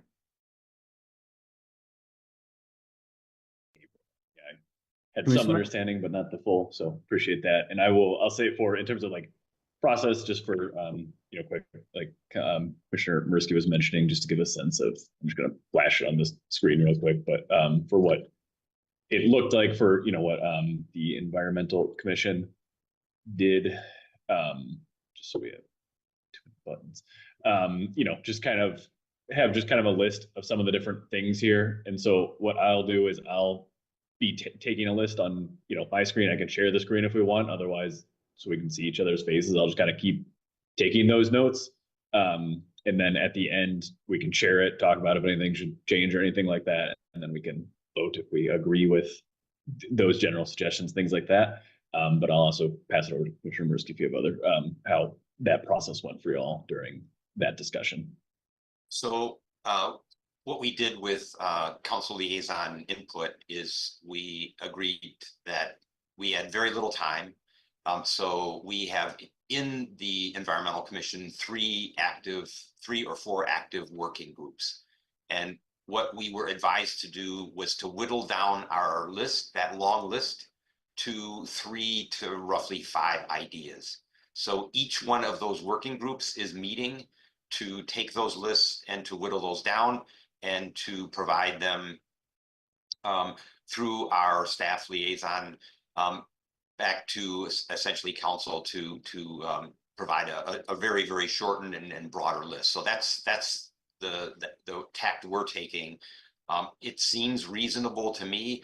Also, it seems reasonable given the political situation at the state level, in that we're probably not going to get through lots and lots and lots of environmental or energy or climate bills. We're probably going to be having to pick and choose what we do. I think Mike can give us a lot of good guidance here, but that's the path we're taking forward. And we wanted to make sure we had the input before the meeting in January where council finalizes the list. Yeah, the only thing I wanted to note in terms of timing, what I got is they needed the items for consideration by January 3rd, which unfortunately with our schedule, this, from the time we got that request and when that meeting or that needs to be put in, this is our only time we are meeting in between those things. So apologies for the timing on all of that, but just noting that's how it's coming about. So in terms of process, one thing that might be feasible is for us to share policy recommendations if we can discuss any or share any top ones here in this meeting now, but if any come up in the next week or two to share them with the staff liaison, Joe, who might be able to compile them and feed that back to the Energy Commission. And if we may not have time to discuss them, but we could certainly forward that list to the other committee as well. Yeah, and also noting like staff are also working on compiling, these different topics and such, and so I can pass things along from people on your behalf, kind of a deal. Okay. Yeah, and I think it might be helpful if we shared out what was adopted last year, so you can kind of see that format. And folks can think that way. That might be a little bit more useful after you leave the meeting. I was just looking on Legistar, and for some reason I cannot find it right now, but. Okay, we'll do that then with commissioners as well. We'll try and follow up with that as a way of soliciting anything else. Are there any items that any commissioners would like to share right now, and maybe their sort of top line items for those policy recommendations at the moment?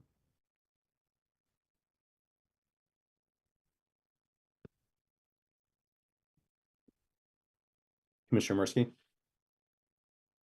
I'll throw one idea out on the table, but again, I think Commissioner Burgess is probably the expert here, at least within this group.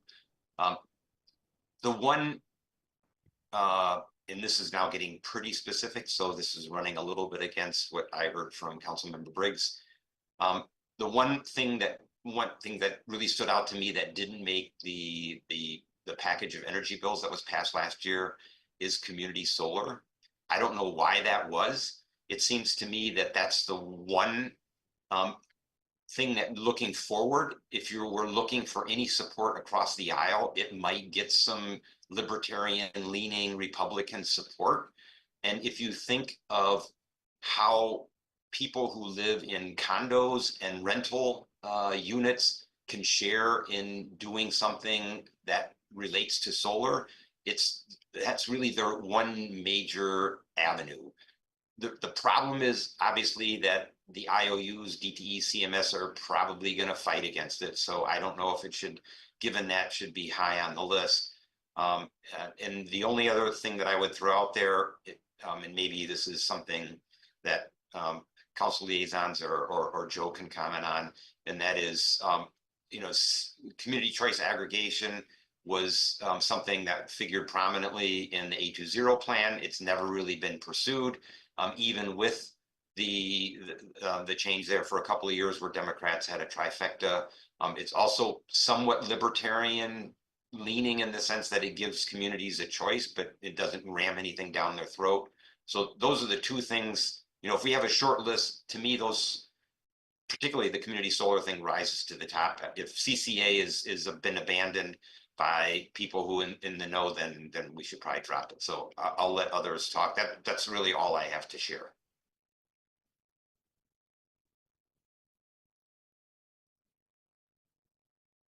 I can follow up a bit there. Commissioner Murski, thanks for saying kind things about me. I appreciate that. I think you're spot on with community solar. Essentially, I think the reason it didn't get through in the large package that was passed last year is because the utility companies were not willing to allow it to happen. And I don't think that dynamic has changed going forward, but community solar in the past, and I think going forward, is specifically bipartisan. The initial proposals on it and the proposals before the legislature this session were introduced by Democrats and Republicans. And so it's not just a Democratic issue. I do think there are still lots of active coalitions and interest groups working on that and thinking that maybe in the future there's some better roads to victory. So I think that makes a lot of sense to include. The other thing I would kind of maybe pair in with that are enabling microgrids and virtual power plants. The same thing as community solar. Right now, our state law does not allow for virtual power plants, essentially like using batteries and storage integrated with the grid. And then microgrids like islanding, if you've got, say, a critical facility or institutional buildings that want to be separate from DTE.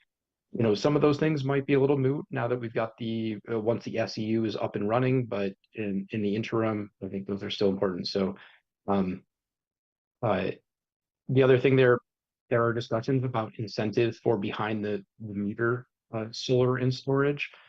Again, I don't think that most of these things will actually pass. Unfortunately, the utilities are still very strong in their lobbying and their political spending. And that's not going to change despite the kind of partisan makeup going forward. But those, I think, would be the things on the power generation side that would make the most sense and be the most helpful to the city. I've got a couple other things, but I've talked a lot, so why don't I back off, see if other folks have ideas, and then I'll jump back in.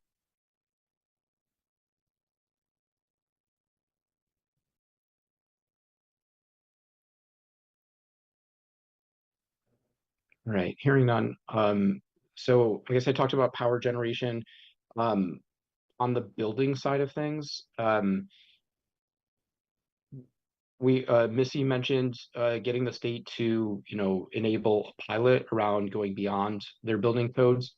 I know there's a coalition that is working to draft legislation that would, one, enable stretch codes, allow municipalities to go further than the state energy code.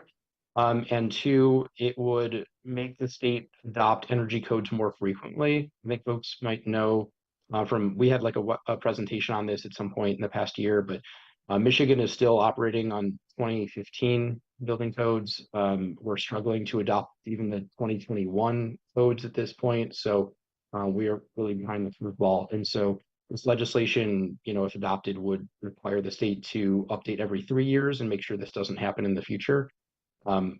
Similar deal, I think the Home Builders Association will go hard against that. They are a powerful lobby, but I think they're less powerful than the utility companies. And so there's maybe more opportunity there.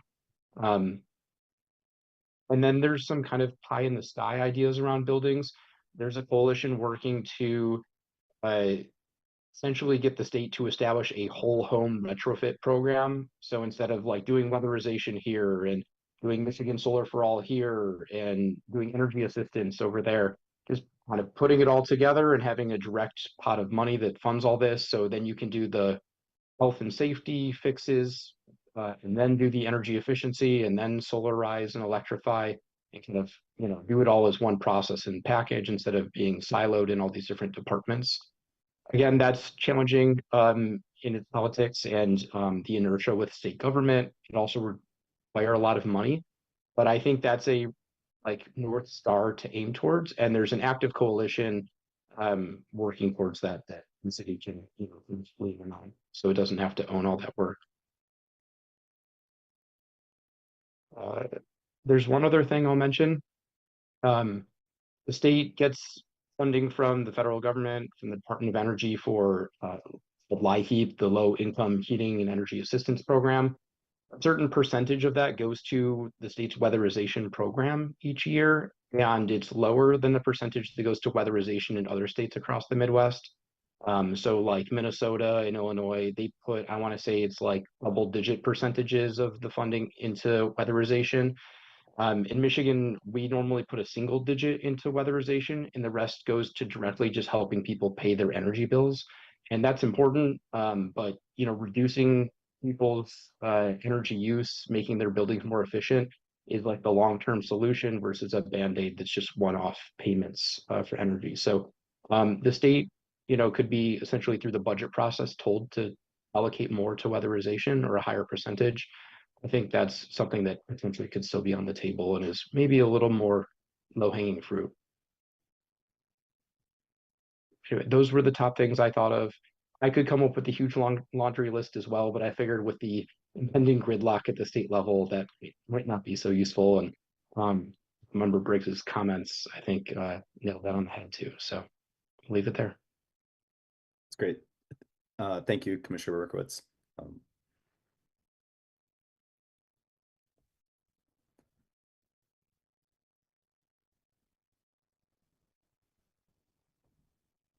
So I think what maybe we'll do is, if there aren't any additional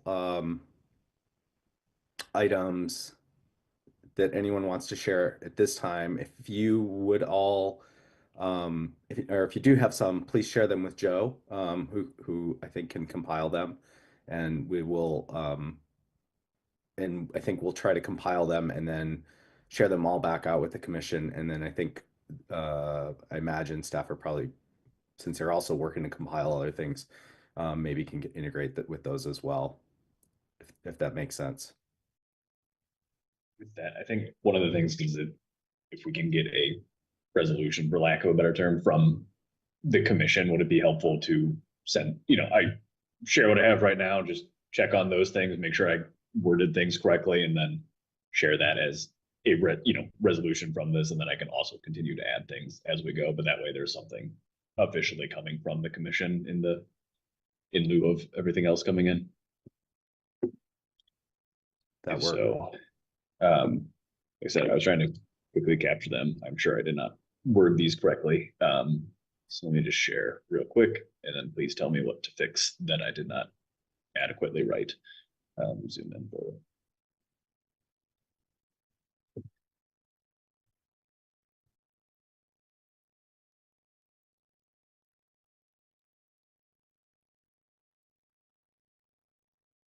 So that looks perfect for the items I discussed. Thank you.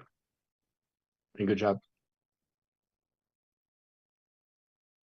From my side as well. I think these need to be put through, Joe, a filter that maybe you or Missy or others have in terms of what's realistic or not, and where we're going to have the greatest resistance, as well as for the second point, for example, I don't even know if that's really something that's really desirable anymore, given the SCU and things like that. But I think you've captured accurately what at least I discussed too. Okay. Yeah, go ahead. I'm not. One change, and someone correct me if I'm wrong. We may want to add the stretch codes for both the state and for both the building and energy codes.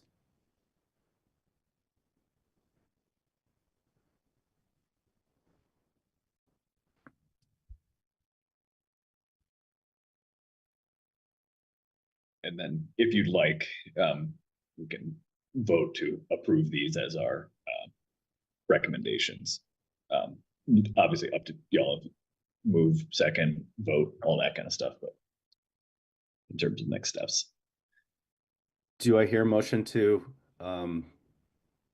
move towards a vote on these?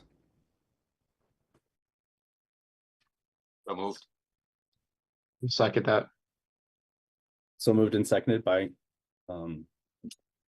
Commissioner Mirsky and Commissioner Berkowitz. Councilmember Briggs?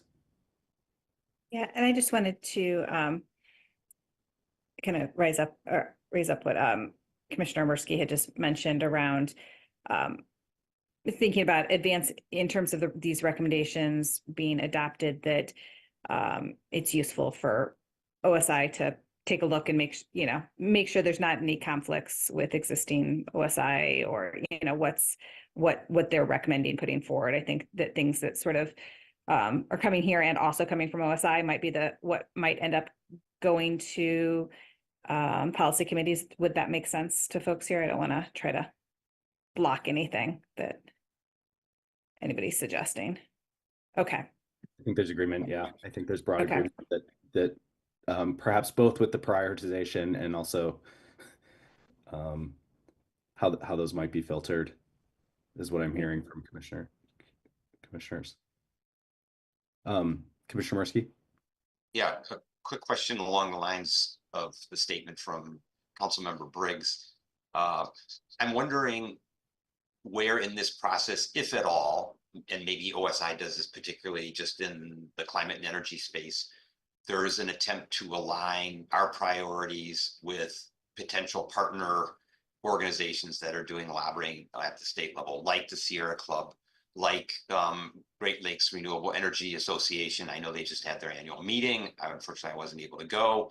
But it seems to me if we want this to be impactful, it would make sense that we not only align our recommendations with OSI's, but we look at what OSI is potentially recommending and seeing, do these align with those of partner organizations and what they're putting forward, so that we're applying resources to basically the same top grouping of lobbying efforts. So I just throw that out there. Joe, you might check whether that's done at some point in the process. Maybe the lobbyist does that. I don't know. Yeah, I can't speak on my end, but I know there's definitely work on that. I can check in on that. And similarly, like I said, we're all in the process this week as well, compiling all our recommendations from staff and then working on that as a team to do all that as well. So that'll be working in this process as well. Yeah, and then I imagine there's work done with others there. I just don't know where in the process that is. One clarification. Do we need to add to this resolution something about making it flexible for OSI to sort of prioritize or filter them? From my opinion, I'd say it's okay as is, just because this is the recommendations from the commission itself, who advises, OSI advises as well. So it's kind of Okay. We can put something in there if it'd be helpful, but in terms of is it required, it's okay as is. Okay. All right. Well, then why don't we move towards a vote? And all those in favor of the policy recommendations as described, please raise your hand and say aye. Aye. Aye. All those opposed, please say no. Seeing none opposed, the motion passes. And these are some recommendations that we can then forward on to OSI and the policy committee as well. Thank you. Okay, we will move on. We have few more agenda items, but I think these will go relatively quickly. Next up is establishing the 2025 Energy Commission calendar, and I'll just pass it off quickly to Joe for that. Yep, just noting annually we have to establish our calendar. Nothing has changed. It's still the second Tuesday of each month at 6 p.m. If anyone has any egregious issues with the second Tuesday of each month at 6 p.m., let that be known. Otherwise, happy to just move forward and continue doing business as we've been. Questions or clarifications? Okay, moving on to our next agenda item. We would We like would to have to try. vote to, we would have to vote to approve that, Thank that you. calendar. Is there a motion to vote to approve the Energy Commission calendar for 2025? So moved. Commissioner Berkowitz, is there a second? Commissioner Colvin Garcia, thank you. All those in favor of approving the 2025 Energy Commission calendar, please raise your hand and say aye. Aye. Aye. Aye.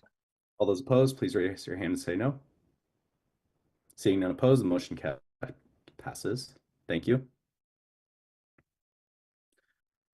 Next item of business is a resolution to hold the January 14th Energy Commission meeting in person. And the goal was to try to pull the Energy Commission together in person and conduct that meeting. The plan for the agenda for that meeting is a tentative plan to cover the benchmarking ordinance and review that, and also to discuss the agenda of the year ahead and prioritize some of those items based on the discussions that we're having today. But aside from that, Joe, I believe there were up to 4 Energy Commission meetings that we could have in person per year, if I'm not mistaken. But we'd like to try to meet in person, and I'll open up for any questions or clarifications on that. I believe this would be held in, where would this be held, Joe? We'd be able to do council chambers for this. In council chambers for this as well. So I guess while we're discussing this, I'll add in here. I think we had like an in-person happy hour as a commission at some point last year. I was on vacation, so I wasn't able to join. And so selfishly, I would love to do another one of those in 2025. And if we're meeting in person, maybe a few of us could just stick around for beers or go across the street after or something. So I would just throw that out there. All right, that's the most popular topic of the evening. Can we get a vote for beers? Is that allowed? Is that how that works? I had one question about meeting at council chambers. Doesn't the planning commission meet in person the same night we do at 7 o'clock in council chambers? They do, but the way it is structured now is they have every other meeting is when they are in person in council chambers. The other week is their virtual and working sessions. So the overlap for that one is a working session that will be virtual. So we're okay for this one. Sometimes it overlaps weirdly, but this one we're okay. And for future reference, if it were, we would still be able to meet. We would meet in the city council basement, which has all the, or not the city hall basement, which has all the same capabilities minus the fancy room and all that.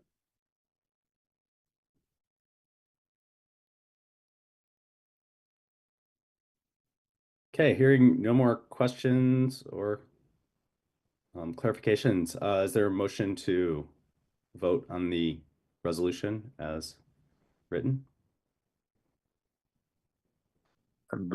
Motion. Vice Chair Hans? Sorry, motion to vote. Yep. Is there a second? I'll second. Thank you, Commissioner Colton Garcia. Okay, all those in favor of holding the January 14th, 2025 Energy Commission meeting in person, please raise your hand and say aye. Aye. All those opposed, please say no. The motion carries. Thank you. I will get, just for reference, I'll get everything set up and I'll send out information on how to do all the different things and get there and logistics and all that sooner rather than later. So be on the lookout for that. If anyone has any questions. Thank you. Okay, staff report. Yeah. Yeah, we ended up talking about it a little bit during Missy's presentation, but did just want to give an update on some of the green rental housing stuff because we talked about it recently, had the resolution support. Like we were talking about, I've been in just kind of constant communication with legal and other city departments on just the various things like this. Because we mentioned it does stretch across a couple different city departments, various codes and all of that. So we've just been working really hard to make sure we have everything as buttoned up as we possibly can, crossing T's, dotting I's, all of that to make sure that we have a program that, as we discussed here, achieves our goals while also being a program that is legally allowable and enforceable. So we've been working really hard on that. The goal is to have that going to council in early next year, ideally in January. So working really hard to get that done with that in mind. Also, like Missy mentioned, the ambassador applications are now open for the 7th cohort of A20 ambassadors to gain increased knowledge, tools, and resources to discuss sustainability broadly and specific options that you and your community can implement to advance carbon neutrality. Community members are welcome to learn more and interview in person on December 17th from 5 to 7 p.m. at the downtown Ann Arbor District Library branch, December 18th from 10 to 11:30 a.m. at the Trevorwood Library branch, and December 18th from 12 to 2 p.m. at Mallett's Creek branch, and then December 19th, 5 to 7 p.m. at the Westgate branch. You can also learn more and apply online at osi.a2gov.org/ambassadors. Lastly, less energy focused, but still kind of in that vein, we are working to do an A20 community cookbook. We're currently compiling recipes from the community for this. And so if you enjoy cooking with local seasonal ingredients, have creative ways of using food scraps, or have a tasty plant-based recipe you love, you can contribute recipes and sustainable food tips to the A20 community cookbook at osi.a2gov.org/cookbook. That is all from me at this time, unless folks have questions on any of that. Reports from other commissions. Environmental Commission. I mentioned that we talked about the policy priorities from the Environmental Commission's perspective, and I mentioned what our process is and how that's being finalized. The other thing that was discussed was there was a presentation of the annual solid waste status. Reported on was a number of different actions. I'd like to take the opportunity to point out to our council liaisons that after the meeting, I looked at the public services performance dashboard, and the only information that's there on solid waste, by the way, in the presentation, no trend information was presented on tonnage, diversion, tonnage per person, etc. And the only information that's posted on public services website is 5 years old. And if you look at the OSI's 820 dashboard, there's a section on circular economy that has one graph only. That is just a snapshot of tonnages from last year. So there's opportunity for improvement in that regard. But those are the two topics that we discussed in the meeting.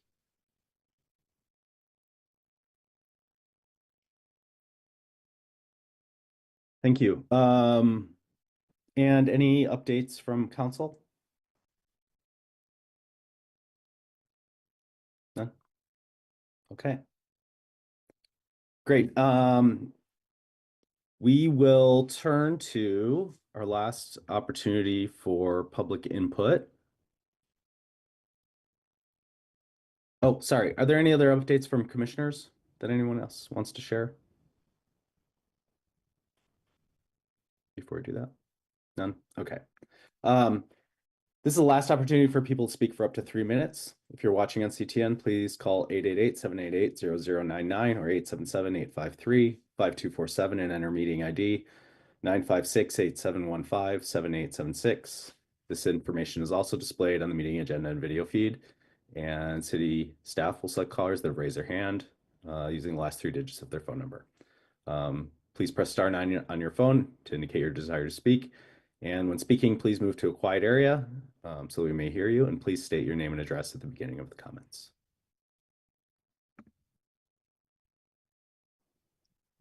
Don't have any callers with hands raised. So back to you. Okay. Thank you. We've had a few items for the next agenda shared over email. And we're also planning, as I mentioned previously, to tentatively take up the presentation around the benchmarking ordinance, and then also to look at agenda items for the year ahead. So if you have agenda items, please mention them now. Please feel free to email the chair, vice chair, and staff member Jill around those agenda items as well. But if anybody has any hot items that they want to share right now, that would be great.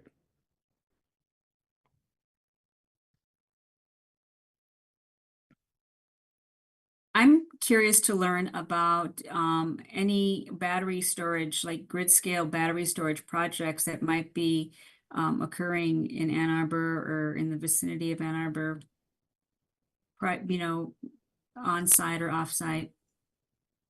Okay. If that's available.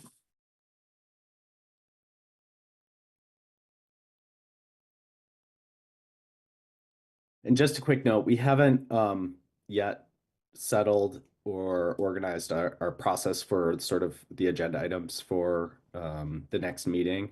Part of one possibility we might do is similar to what we did last year, where we try to identify all of those, but then we also try to do some prioritization of those as well to get a sort of clear sense of how to proceed, and also sort of what's floating to the top based on some of this discussion and prior discussions as well, and sort of what's resonating.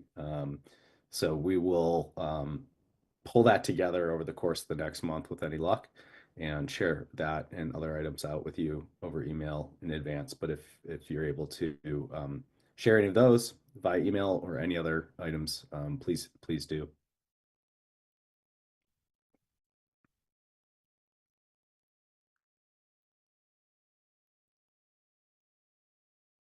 Okay, thank you, everyone. Oh, I just wanted to say thank you, Joe, for queuing up the benchmarking topic for January. A handful of us have been asking about that for a while, so just very much appreciate that and the quick update you and Missy were able to give earlier too. The other thing that popped into mind, at one point we were discussing like incentives and sticks, carrots and sticks around electrified buildings or pushing against gas in buildings. And I know the city administrator had come up with a proposal with an incentive package or classification. And so would be interested in revisiting that at some point if there's still interest or the city administrator is still thinking about that.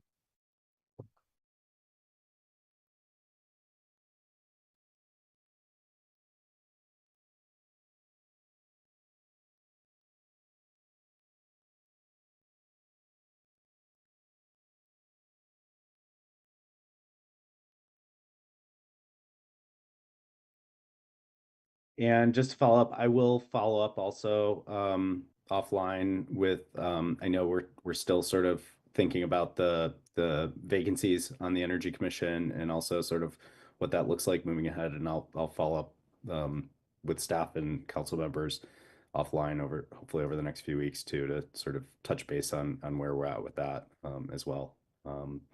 And we may be able to discuss that in the new year too. So I'll add that to the agenda items as well. I know that's been brought up a few times on the last couple meetings, so I just want you to know I haven't lost track of that. Okay. I think with that, sorry, was there another question?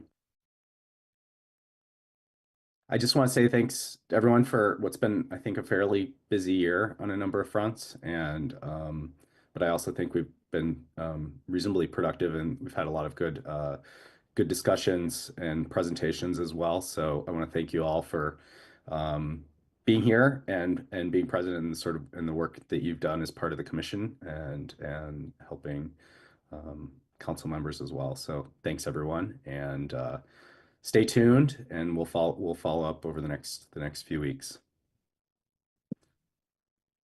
Thanks. Happy holidays all. Okay, it is now 7, and I declare the Energy Commission meeting adjourned. Happy holidays. Stay safe. All that. Thanks everyone. See you next time.